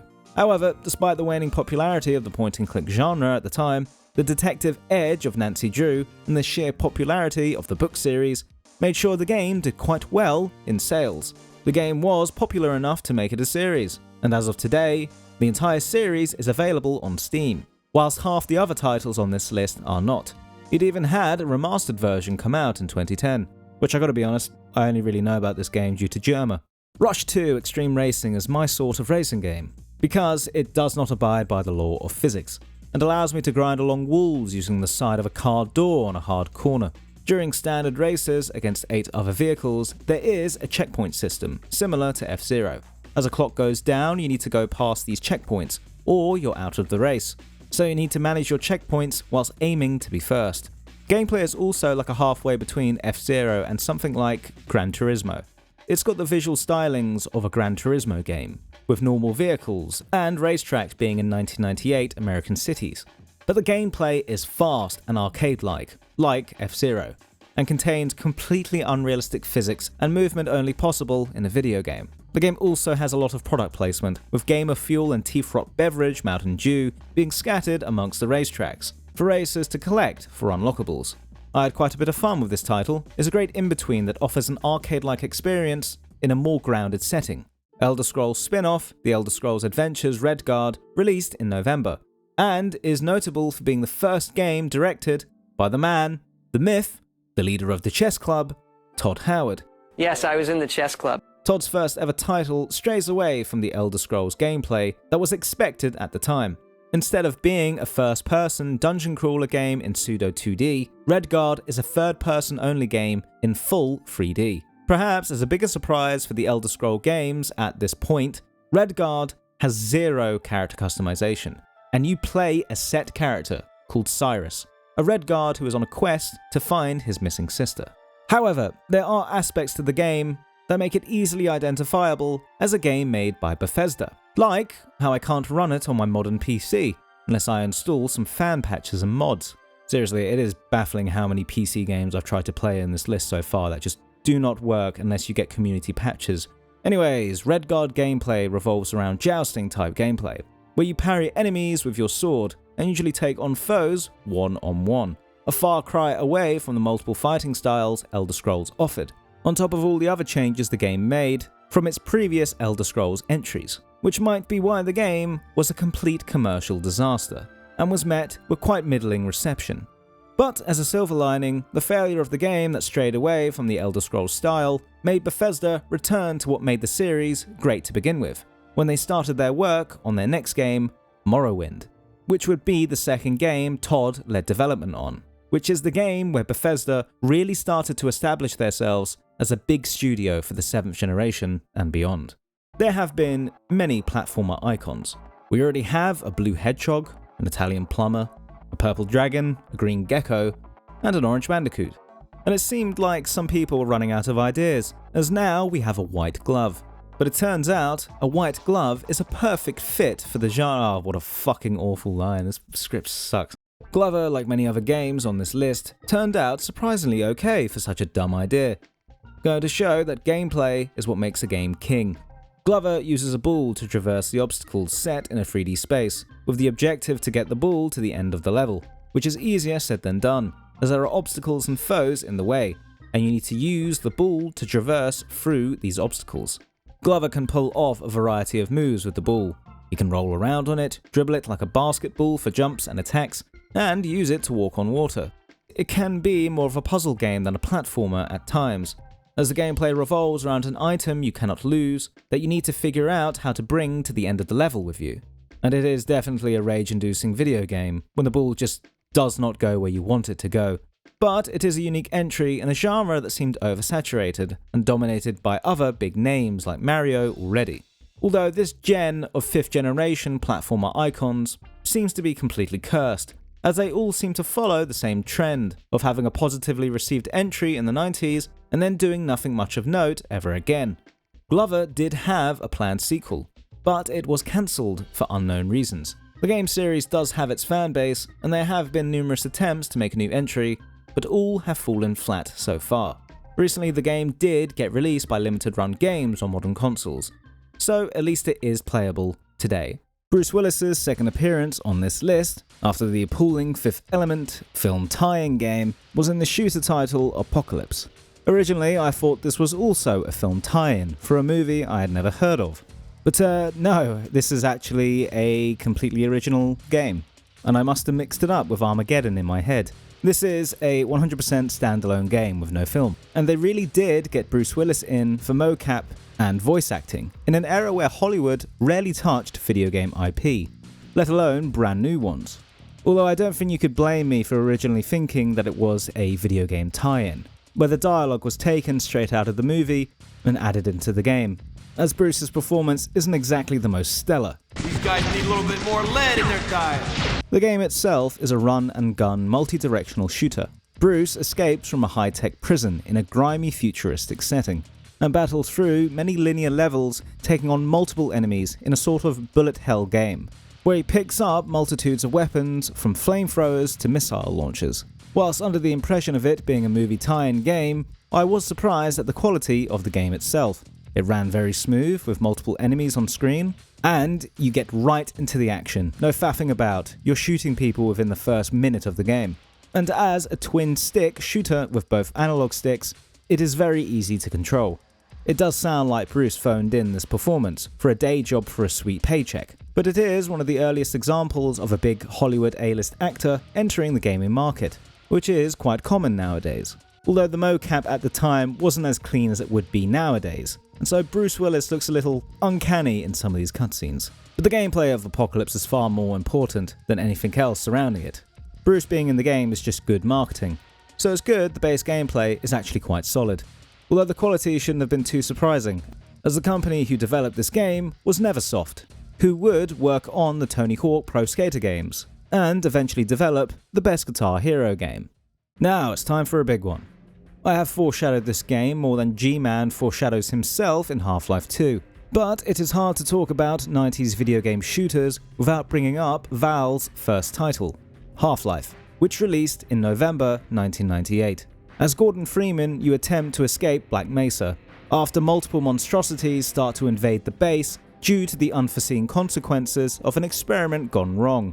Gameplay-wise, Half-Life isn't too dissimilar from other FPS titles of the time. Gordon picks up many different types of weapons, he can always run at full speed, and there are many items and objectives that need to be sorted out before he can head into the next level. But Half-Life had a brand new way to present its story that was unlike anything seen in FPS gaming before. The game had zero cutscenes. Story was told through NPC characters around Black Mesa that did the exposition whilst you had free movement of Gordon. Scripted events would happen in-game and you were a live participant in the story, rather than just existing in the cutscene. The levels also all lead into each other, making the game feel like one big massive adventure, instead of segmented levels with no connection. The immersive presentation of the game would influence many games that came after it. Instead of keeping story quite separate from gameplay and maybe include world building in a manual or a cutscene, they were more entwined with the gameplay. Half-Life 1 is also one of the best paced games ever, with consistently entertaining sections and surprises that continue to be engrossing for the entire game. Except from Zen, I suppose it's not all perfect. Whilst the stuff Half-Life 1 introduced may not seem too impressive nowadays, as they are just the standard, Half-Life 1, separate from its innovations, is just a really fun FPS game, with multiple enemies with different tactics you need to employ for their complex AI, phenomenal level design which gives you an illusion that you are exploring a massive world whilst you're actually being led down a linear path, and high production value in sound effects, visuals, and music. The soundtrack is pretty banging. The story also introduced one of the most enigmatic villains in gaming history, with G-Man, a mysterious entity that appears in the franchise for a max of 15 minutes. But just like Hannibal Lecter in Silence of the Lambs, leaves a big impression that lingers heavy over the entire franchise. The game is rightfully ranked alongside Half-Life 2 as being one of the greatest FPS games ever. And as a game, it is still enjoyable today. And any FPS fan is doing themselves a massive disservice by not playing the entire franchise, especially as it's like on sale for 50p all the time and can run on anything. The game would also mark Valve's introduction into the gaming industry, who would develop some of the most beloved PC games ever, and who would eventually launch Steam, which is by far the most popular PC storefront. At this point, praising Half-Life and remarking about how important it is like saying, well, yeah, the Mona Lisa, that's a pretty cool painting, isn't it? That did some stuff. It's just a given at this point. On the same day Half-Life wowed PC players, PlayStation players were treated to the third entry in the Tomb Raider series, with Tomb Raider 3. You take control of Lara Croft yet again as she globetrots to numerous locations around the world, hunting down artifacts and killing small animals. Gameplay is identical to previous installments, where Lara is dropped into a location that features numerous puzzles and enemies for her to overcome, using her double deagles and acrobatics. There really hasn't been much gameplay improvements or innovations since the first title, and that's because the game didn't really need it. Lara was already an icon, and each new Tomb Raider entry just needed new interesting locations for Lara to explore, of which there are many in this title, as Lara travels to India, America, and Antarctica. For modern day players, Tomb Raiders are particularly difficult to go back to. Third-person games just feel very cumbersome with tank controls after we've had 20 years of free-form movement with the analog stick.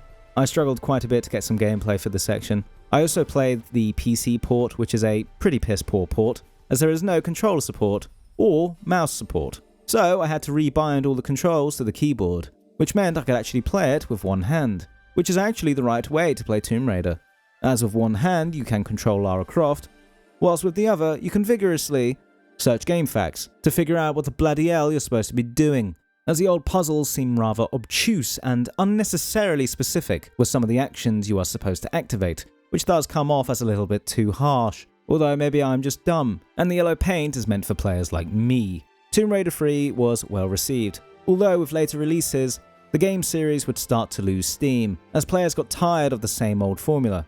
Tomb Raider would eventually go on hiatus after a string of PS1 games, and returned successfully in the late 2000s with Tomb Raider Legend. Then it got stale again, and then it came back again with Tomb Raider 2013. And then it got stale again, and now we are back at the hiatus point, still awaiting a new title. Although with the recent classic remastered titles that just came out, a new Tomb Raider is probably imminent.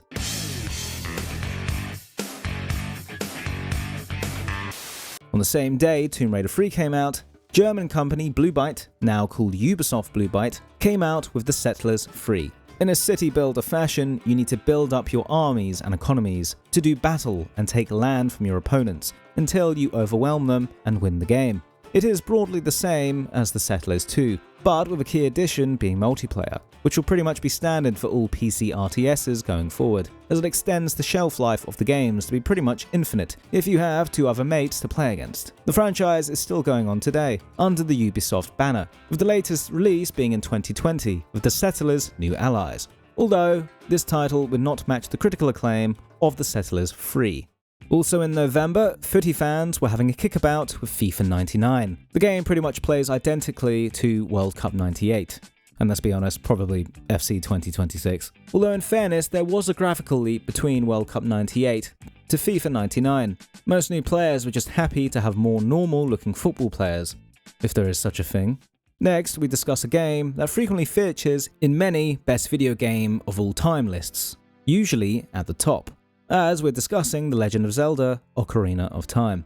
Before the release of the game, it had been one of the most hyped and anticipated games of the generation.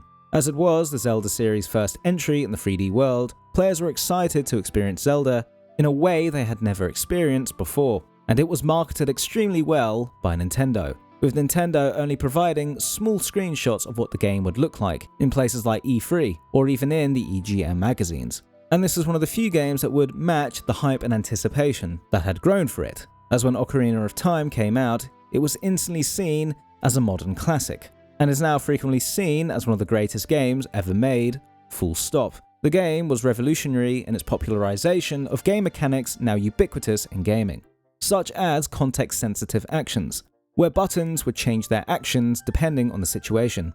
For example, Link usually attacks with the A button, but the same button can be used to initiate conversations, jump for a ledge, or pick up an item, allowing for far more actions to be implemented into the game without binding to other buttons. The game's use of Z targeting, a lock-on system for enemies and allies to center the camera on a point of interest, would also be commonplace in adventure titles following its release. It also successfully transported the 2D Zelda formula of adventure and dungeon crawling into 3D.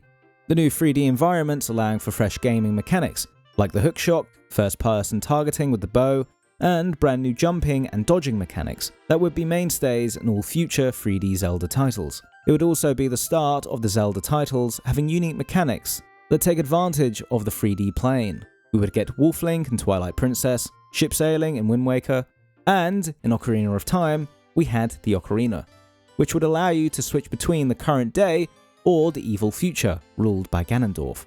As stated, I was a Sony kid growing up, so I did not get the opportunity to play Ocarina of Time when I was younger.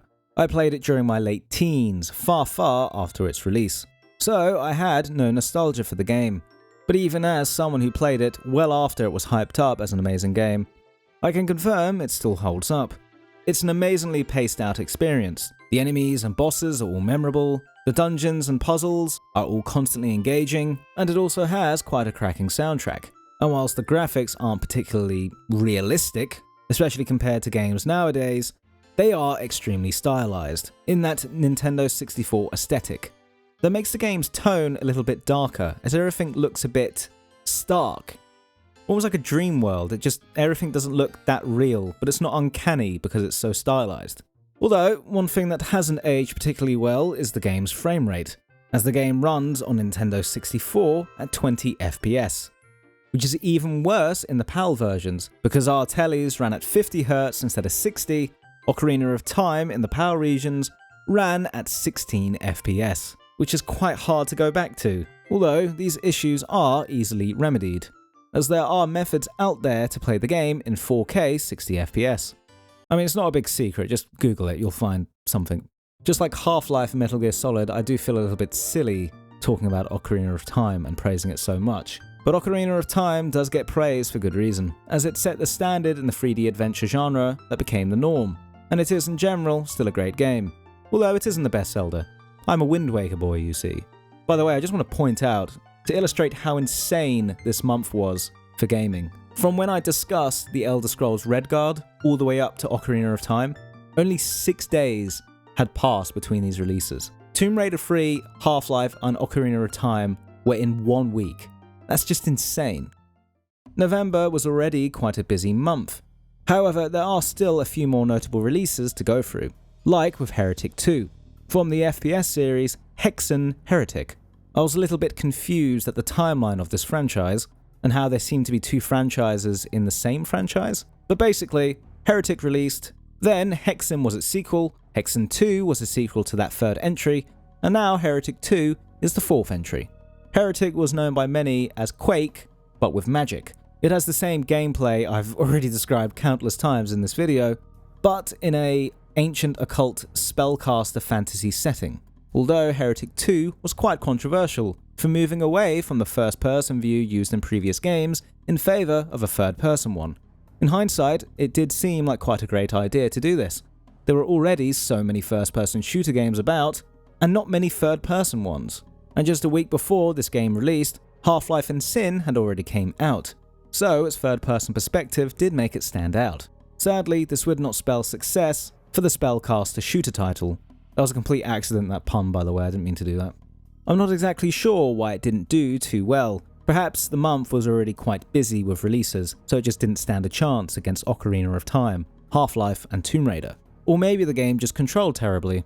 I'm not exactly sure, as I didn't get the opportunity to find out, as I could not find the game on any modern storefront, not even on GOG. From looking at the gameplay videos, it looks kind of fun. It reminds me a little bit of Blood Rain, and looks like a solid third-person action game. The developer Raven would go on to help COD developers with their future releases. For the Heretic and Hexen series, Heretic 2 was the last entry in the Hexen and Heretic franchise. Although just recently at QuakeCon, Hexen and Heretic both got a re-release, so maybe there is something for this franchise in the future. Also in November, cult platformer favourite Oddworld had a sequel, with Oddworld Abe's Exodus. The game follows Abe yet again as he attempts to save the Madokans from a new plan from the Glucons to exploit them. I'm not very experienced with the Oddworld franchise. I probably sound like the Fortnite kids trying to say Kamehameha. Kamehameha Mythic. Oddworld is a puzzle platformer, where you control Abe on a 2D plane, completing dangerous puzzles, traversing treacherous lands, commanding allies to safety, all whilst avoiding enemies whilst progressing in the level. The game is known for its bizarre creatures that speak in an accent I am yet to pinpoint. I have no idea. It's a new entry with the same bizarre tone from the older games that fans were sure to like. It is also easier for newer players, as the game series introduced a quick save function, which is brilliant for a game where you fail over and over again, especially with people that absolutely suck at this type of game, like myself. You know, I said a lot in this video about how hard it is to go back to some of these older console games, like Ocarina of Time due to its low FPS. So you may think PC games might be easier to go back to. But no, that just isn't the case. Because at least these console games actually worked. Games like Unreal and Half-Life that have been updated to run on modern systems perfectly at higher frame rates and resolutions aren't always the norm for PC games, as some older PC games from 1998 don't run at all, or if they do, they run poorly. Blood 2 is, I believe, a first-person sci-fi shooter game, but I'm not exactly 100% sure, as this is the max resolution size it would open on my screen. Any higher would crash the game.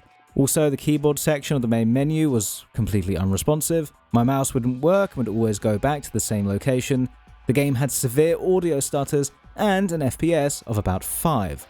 The mouse control also didn't work. Also, anytime I pressed enter, my speakers would distort.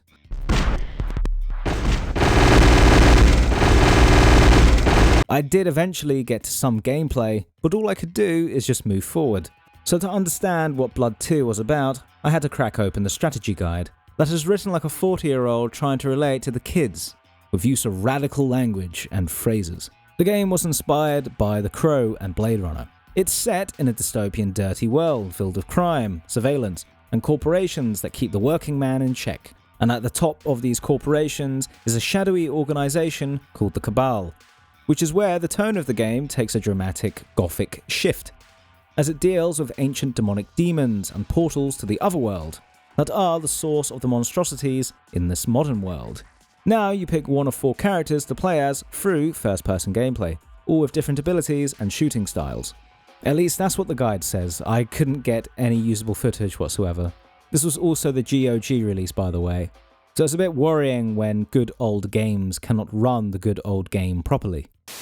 As Cher was still blasting on the radios around the UK, and the US were playing lately, EGM were discussing one of the most hotly debated topics in gaming. Who is hotter, Tifa or Aerith? Aerith wouldn't say that. It was also announced this month that a Resident Evil film was to be directed by zombie director legend George Romero. Ultimately, this would not go forward, as Capcom rejected George Romero's script. So we got the Paul W.S. Anderson films instead. And looking at the quality of the Resident Evil films under Paul W.S. Anderson, some may be even more confused as to why they didn't go with Romero's version. Yeah, they're terrible. I hate those films so much. Even the first one sucks. I don't care what people say. They're all terrible. So yeah, it may seem obvious to think that the guy who made zombies so popular in pop culture with his older films should have directed Resident Evil. Although George Romero wasn't exactly putting out his best work during this stage of his career. It's crazy how many Resident Evil films there have been, and they're all just terrible. Even the canon ones, like what the hell is Chris doing here? In other news, hype was continuing to be built for the upcoming new generation of consoles. And as we approach 1999, new price drops were announced across the gaming market, with the best deal being for the PS1. In the United States, there was a DualShock bundle going for $129, which was $400 at release. Although this is a normal thing though. After a good few years of being released, it is expected that a console will drop in price at... oh wait, no, never mind. 1998 was nearing its end, and games like StarCraft, Half-Life, Ocarina of Time, and Metal Gear Solid had already cemented 1998 as one of the greatest years in gaming ever. But we still had December, which had a few more groundbreaking titles to further add to the claim that 1998 was the greatest year of gaming ever.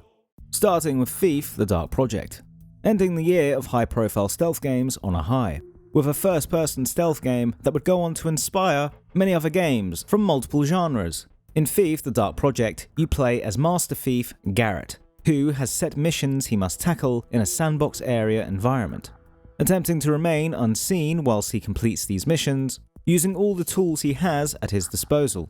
It's a slow and methodical game.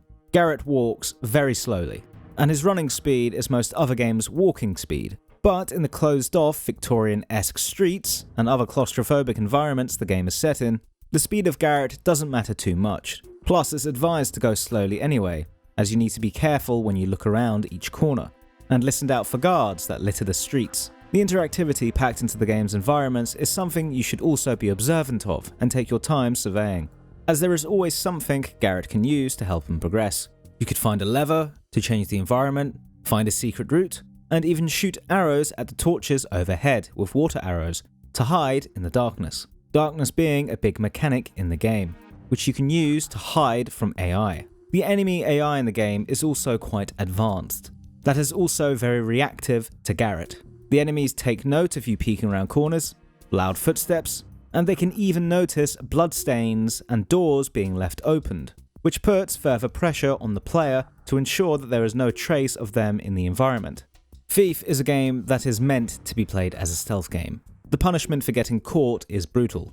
But like many other stealth games, the chaos of getting caught is where the true fun begins, leaving you in a hopeless situation where you get ganked by 3 knights with a sword, trying to wipe them out with water arrows.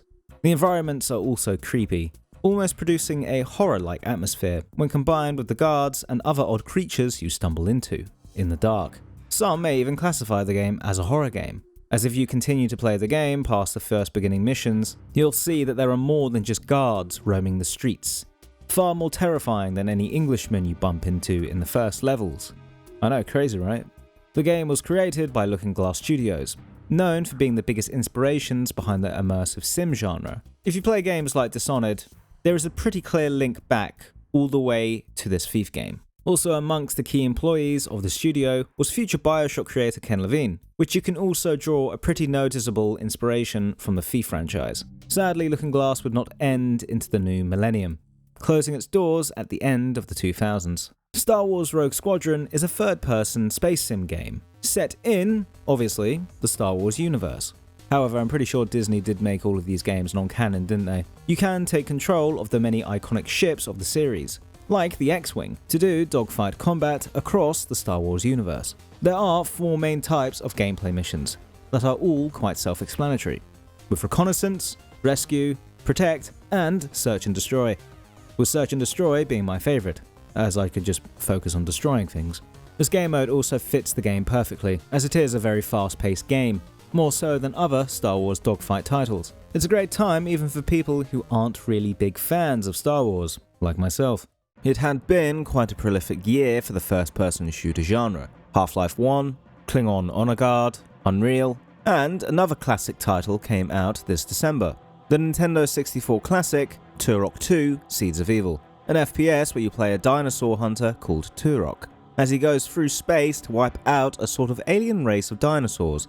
Oh, the 90s, what an era. The game is also known for its multiplayer component, with split screen on the N64 that served as the next big N64 game after GoldenEye to enjoy many sessions of split screen head-to-head with the lads, with the boys. For the gameplay, it worked quite similarly to Doom and Quake.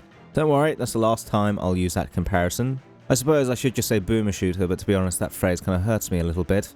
But just like Souls-like, when I say boomer shooter, people know exactly what type of game I mean. The level design and gameplay follows the same pattern as Quake and Doom, as you explore a level shooting enemies whilst trying to progress to the end of the stage by having to complete objectives, in hindsight that seem way too vague for a run-and-gun shooting game. It is quite common in these games to just get stuck in an area going around in circles for ages before realizing you're supposed to blow up a wall that blends into the background. Yes, this did happen to me whilst trying to obtain gameplay. Now, for those who are somehow still watching this video, you may be asking why I am playing Turok like a Polygon staff member playing Doom. Again, I have to highlight that this game was made on the Nintendo 64, which has a controller with 1 analog stick. With Turok 2, you get 2 control schemes. One of the schemes, Expert Controls, has the D-pad controlling moving left and right, and also looking up and down. And the easier Arcade Controls has movement completely on the D-pad in all directions, and then inverted camera controls on the analog stick. Just like with Ocarina of Time, controls aren't really an issue anymore, if you can play it on the right platform. However, the controls are still something to be made aware of, if you get the game on the Nintendo Switch online store. However, this can all be remedied by just playing the PC version with mouse control. And if you do play it on PC, you'll wonder why it was ever released on console in the first place. Keen-eyed viewers would note that I haven't spoken about Sega Saturn since July, and that is because Sega had already moved on to focus on their Dreamcast system, that would be released this December in Japan, to try and save their console line. But in the same month the Dreamcast would be released in Japan, in America, the last ever Sega Saturn game was released, Magic Knight Rayearth, that has quite a bit of a cult following in Japan. You play as 3 schoolgirls in modern day Japan. When I say modern day, I mean 1998, which I suppose isn't very modern anymore. Anyways, these girls are taken to a magical land and then pretty much forced to save a princess from an evil group of villains, otherwise they'll never get to go back home. The game spent years in localization for the Western audience, taking 2 years to fully complete, which is why it was released so late. And after playing the game, I'm a bit unsure as to why it took so long. The dub is pretty mediocre by English voice acting standards, and there are some particularly baffling dialogue choices that they made during this localization. The time has come for a little child abuse. My pleasures they got. Apart from the iffy dub, the gameplay itself is quite solid. It is a JRPG, with 3 characters at your control, but only 1 character is in play at a time, when you can switch out the character you were playing as any time in battle. It's quite a simple system, where you only really need to focus on 1 character at a time. Overall, the game is quite streamlined for a JRPG, that gets rid of many of the different progression systems you commonly see in the genre. Weapon upgrades, for example, are upgraded automatically as you progress through the game, so there's no need to find materials out in the wild, and no need to grind. They scale as the story goes on. All these mechanics do make it quite an easy affair.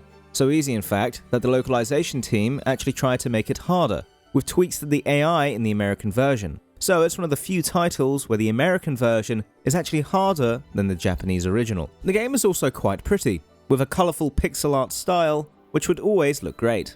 I am spending a surprising amount of time on this game, but honestly, the way it works and the story behind it is quite fascinating to me. It's a solid game that ends the Sega Saturn's development run in America. Falcon 4.0 is a jet simulator game designed to be as close as possible to the real-life jet plane, the F-16 Fighting Falcon. This was actually the 5th entry in the fighter jet program, being the most immersive and realistic fighter sim of the time. The manual is extremely in-depth, going over the heads-up display of the jet and how to understand the radar. If you offered it to someone unaware, they would probably think it was a real-life jet instruction manual. The game also uses a peripheral fighting stick for increased immersion and realism. And the interesting thing about this title is that it is still a popular game for jet simulation to this day, heavily supported by a fan community, who created a mod called the Falcon BMS, which is a conversion mod that completely overhauls the game to make revisions and update it, to make it even more realistic. It even adds VR. It goes to show that there are so many gaming communities out there in their own spheres you may not have ever heard of, upkeeping long-forgotten games. The Legend of Zelda: Link's Awakening DX was a remake of the original Game Boy title, made for the Game Boy Color. No, it isn't a version made with Shawn Michaels and Triple H. In the Zelda canon, Link's Awakening is a bit of a unique one. There's no Zelda in the game, no Triforce, not even Ganon. Sort of, kind of, it's a little bit complicated. As such, without these key elements being in the game, the story follows Link in his most unique adventure to date. He washes up on a mysterious island, where the local community try to assist him in this strange land that has recently been home to many strange, dangerous creatures. Link attempts to find the Windfish, an entity that usually protects the land from these nightmarish creatures. The tone of the game is very strange, as everything feels off on the island. That feeling made more palpable by the inclusion of many other Nintendo IP characters, like Chomp Chomp and the Goombas. Even a Kirby-like character makes an appearance. The reason for these inclusions is because the game was made as a sort of side project to see what Zelda would be like on a handheld. And so the director of the game, Takahashi Tezuka, just got to put whatever he wanted into the game. And as soon as you find out that Tezuka wanted the tone of the game to be similar to the surreal David Lynch and Mark Frost series Twin Peaks, everything about the game's strange tone makes more sense. Twin Peaks has a dreamlike feel throughout the entire series, which is present in Link's Awakening, as is the slight worry in the air that something is very, very wrong with the location Link is in. A theme of existentialism lingers in the story that somehow feels very stark and real, despite being very ethereal-like, which also perfectly describes the feeling of Twin Peaks. Like most games from this era in 2D, it plays quite perfectly, and works like Zelda's first mainline entries, but more streamlined and user-friendly. You are still exploring the world and dungeon crawling, completing puzzles that need to be solved using tools and equipment Link finds across the land. The soundtrack's also pretty fab, but I feel that's a bit redundant to say when we're describing Zelda games. I could speak a little bit longer about this game, but really I don't want to spoil it. It is one of my favourites of the franchise, and it probably contains my favourite ending in any Zelda game. That is surprisingly bittersweet and even quite depressing. It is a must-play for any Zelda fan, or any video game fan in general, to be honest. We are now nearing the end of the year, but the RPG genre still wasn't quite finished, as Konami would release the future cult hit and fan favourite, Suikoden 2.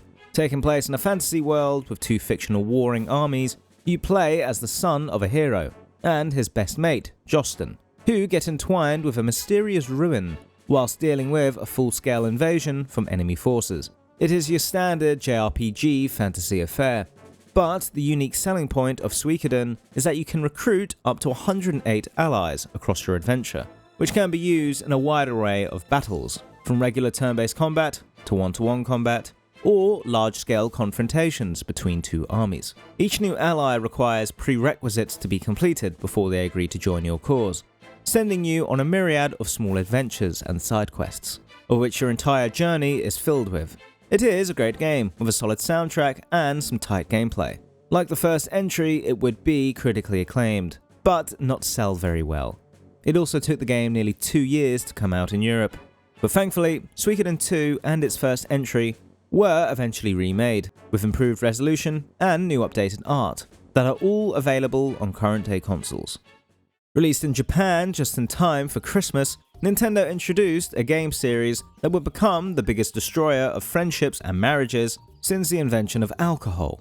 Party game Mario Party was unleashed onto the world as another party game staple for the Mario series, that further made Nintendo the staple company people go for party nights. Set on a board game, you control your favorite Mario character and play with up to 4 players, rolling a dice, taking steps around the board, collecting coins and stars.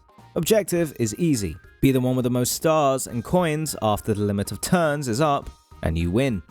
But getting and keeping those stars and coins is not so easy.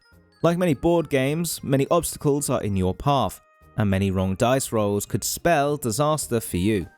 Coins are essential for buying stars when you land on them, and in order to get these coins, you can find them on the map, or come in first place in the minigames. After each dice roll phase, head-to-head minigames are played, where you must compete against other players in simple gameplay scenarios, similar to the WarioWare games, the winner of these games getting more coins. The psychological effect this game has needs to be studied, as you find out who your real friends truly are, as players can sabotage each other, work together, and gang up on someone and steal from each other. Everyone who has played this game knows how intense it is.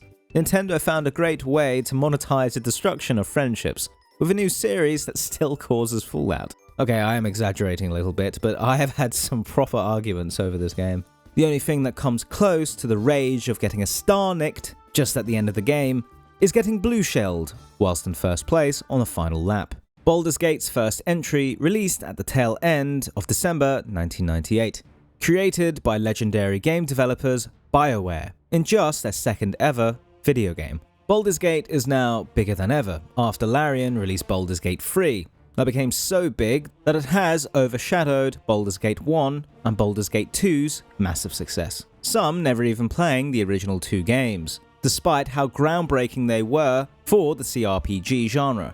I gotta be honest, I am in the list of those people. Whilst they are overshadowed today, it is important to know the impact Baldur's Gate 1 and 2 had on the industry, 25 years prior to Baldur's Gate 3's release. When Baldur's Gate 1 was released, it was acclaimed as Baldur's Gate 3 on its release. Baldur's Gate 1 is revered as an instant classic, and the new gold standard for the CRPG genre. It's a third-person isometric RPG based on Dungeons & Dragons. Unlike the tabletop game, you create your own character from a selection of different races and classes, before going on an adventure to stop the Baal spawn. However, just like Fallout 2, the game can look quite archaic to eyes now, and it is quite difficult to just jump into. The game has many mechanics and features that are very overwhelming to new players, that in this genre has been streamlined in future games. In Baldur's Gate 1, there is no hand-holding. We often judge games by the standards we have now, which is a little bit unfair. I've tried not to in this video, but it's difficult not to. Back in the day, people didn't care, it was all they knew. People played Ocarina of Time on a 4x3 screen, less than 480p at 16 FPS. Baldur's Gate 1 definitely is a little bit obtuse, but it is completely playable, and you can learn everything about the game without a guide. But it will take more time, and lots of failure, as the game can be extremely brutal in the starting moments, with some classes not really being very good until they reach a certain point later on in the game. But if you do learn these older mechanics, you'll find a world with some extremely memorable characters and plots written by the classic BioWare team that would go on to create Mass Effect, Knights of the Old Republic, and Dragon Age. The game was a surprise hit and had unanimous acclaim for its sound, story, and gameplay. The biggest issue critics had with the game is the pathfinding of the NPC characters that were in your party. They would often just stumble around and not follow the player character correctly. So yeah, it really is just like playing Baldur's Gate 3. About a week after Turok 2: Seeds of Evil, Iguana Entertainment would release another FPS for the Nintendo 64, with South Park 64, that would not be as well received, or as loved, or even remembered. Already it was a strange idea to make South Park a first-person game. in a series known for its simple and iconic art style. You want to see these characters in their art forms. You don't want to see Eric Cartman's gloves. The gameplay is also extremely rudimentary, featuring one attack with snowballs. And that's it. Suppose you can also pee in the snowballs, but it's still the same animations and attack. I played it for about an hour, and the only enemies that spawned in the game are turkeys, that spawn behind you and sometimes in plain sight. It's like you're playing Shipment on COD 4. It's one of the worst games I have played of 1998, which is surprising considering that Matt and Trey have some involvement in the game. Matt and Trey, and even Chef's voice actor Isaac Hayes, are present in the game, to make it seem a little bit more authentic. Although there are hardly any voice lines, Eric, Kenny, Stan and Kyle just repeat the same 3 lines over and over again. It seems like they just got these voice actors just to make it a little bit more authentic for marketing purposes, so they could flog more copies. In fairness, this was early days for South Park. It had only been on the air for about a year or two, and Matt and Trey do seem pretty embarrassed by the old games. We did the typical thing where we just said, yeah, go make us a video game and we'll put, South Park characters in it. And those experiences were so bad and we hated those games so much that we basically said never again. I suppose the positive of the game is that inadvertently it would make Matt and Trey extremely motivated to create an actual video game for South Park that people actually liked, that properly represented the series, which they would end up doing with the Stick of Truth. 1998 was almost over, and as we approach the end, we mark the beginning of the Dreamcast's dreams of success with the release of the console's killer app, Sonic Adventure, released this December in Japan. And as a hit of reassurance for Sega, just like Metal Gear and Zelda, Sonic had stuck the landing, with the series' first 3D entry being well received on release. It also continues to be a fan favourite. Sonic Adventure translated the gotta go fast gameplay of the 2D Sonics perfectly into the 3D space, and expanded upon the gameplay in this new dimension, with more obstacles for Sonic to traverse whilst going in multiple directions. Now, as I discussed, I am firmly Team Orange when it comes to the platformer mascots. As such, this is literally the first ever Sonic game I have ever played. And yeah, I found the gameplay quite fun. From watching gameplay, it seems like things are just a jumbled mess and the game goes way too fast. But the obstacles are spaced out well to make sure noobs like myself can complete levels, whilst experts at the game can run through these obstacles like the blue blur would. Although the actual story elements of the game are still completely baffling to me. It's very jarring to have Sonic talk and walk around in a random beach town with humans that seem to be in a completely different art style. Even Eggman doesn't look like these people. The critical success of the first 3D entry in the Sonic series in the new 6th generation must have sparked some confidence for Sega. But ultimately, we all know how this story would go, as the Dreamcast would be Sega's last console. Sonic now being a multi-platform series, after the Dreamcast discontinuation in 2001. Just look at the PS2 library and the fact that the PS2 could play DVDs, on top of Xbox joining the industry and having Halo, and Sega having terrible PR. Despite being a great console, the Dreamcast just didn't stand a bloody chance. The second to last release of December is the multiplayer shooter Star Siege Tribes, which came out on PC. It's a squad-based multiplayer game in a sci-fi setting, with your standard team deathmatch and capture the flag game modes. The game is big on movement, in an era where everyone moved at max speed in FPS games, unless your name was Garrett, with a jetpack allowing you to go even further and a focus on constantly moving. Star Siege's gameplay was all about movement and jumping, way before the whiz kids found out how to exploit COD's movement to do the same. The game was well received at the time, marking the interest in FPS gaming on the PC rising yet again, before it would completely explode the next year in 1999 with Unreal Tournament. Unfortunately, Star Siege today isn't doing so well. Its last entry was made available in early access on the 12th of March 2024, but it could not get enough funding after 3 months. It might be a PC fan favourite for those who grew up in the 90s, but the game series could not survive in this era. And finally, we come to the last game on this list, fittingly with a title from a studio that would help define the 6th generation. That had just started. Created by Bungie, Myth 2 Soulblighter is an RTS game and sequel to Myth the Fallen Lords, released just a year ago. It plays identically to the first game. Myth's combat is a little bit more complex compared to the standard click enemy to attack RTS games. as the player needs to take into account the terrain and weather during a battle that will impact the odds of winning. This new entry also featured improvements to the graphics, gameplay, and AI for a more refined experience that pretty much improved on everything the original did. This would be Bungie's last game in the Myth series, which would then be continued by a developer called Mumbo Jumbo. Bungie would then move on to work on an anime-styled third-person shooter game called Oni, and then work on an RTS title originally designed for Macs that would eventually end up as an FPS game on the Xbox called Halo, which I think is a perfect way to end the games list of 1998, closing out an incredible year of releases. In the same month, R. Kelly and Celine Dion topped the charts in America, and Chef from South Park stopped the Spice Girls from reaching the year-end #1 with his chocolate salty balls. There's so much wrong with that sentence, but it's all correct. The big event of December 1998 is that Take-Two would officially form Rockstar Games, who would be the new publishers of GTA. And of course, Rockstar would go on to be one of the biggest players in the entire video game industry, creating all future GTAs, Red Dead Redemptions, Manhunts, as well as Bully and Max Payne 3. They also released quite a good ping pong game, if you can believe it.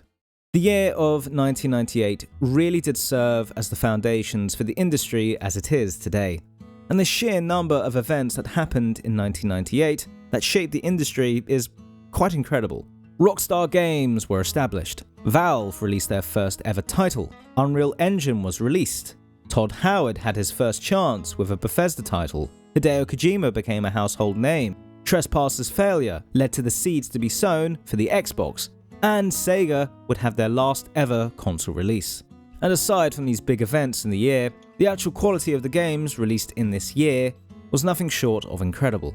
Resident Evil 2, Crash Bandicoot Warped, Zelda Ocarina of Time, Half-Life 1, Baldur's Gate 1, StarCraft, Unreal, Metal Gear Solid, Fallout 2, Tekken 3, Parasite Eve, Xenogears, Panzer Dragoon Saga, Pokemon.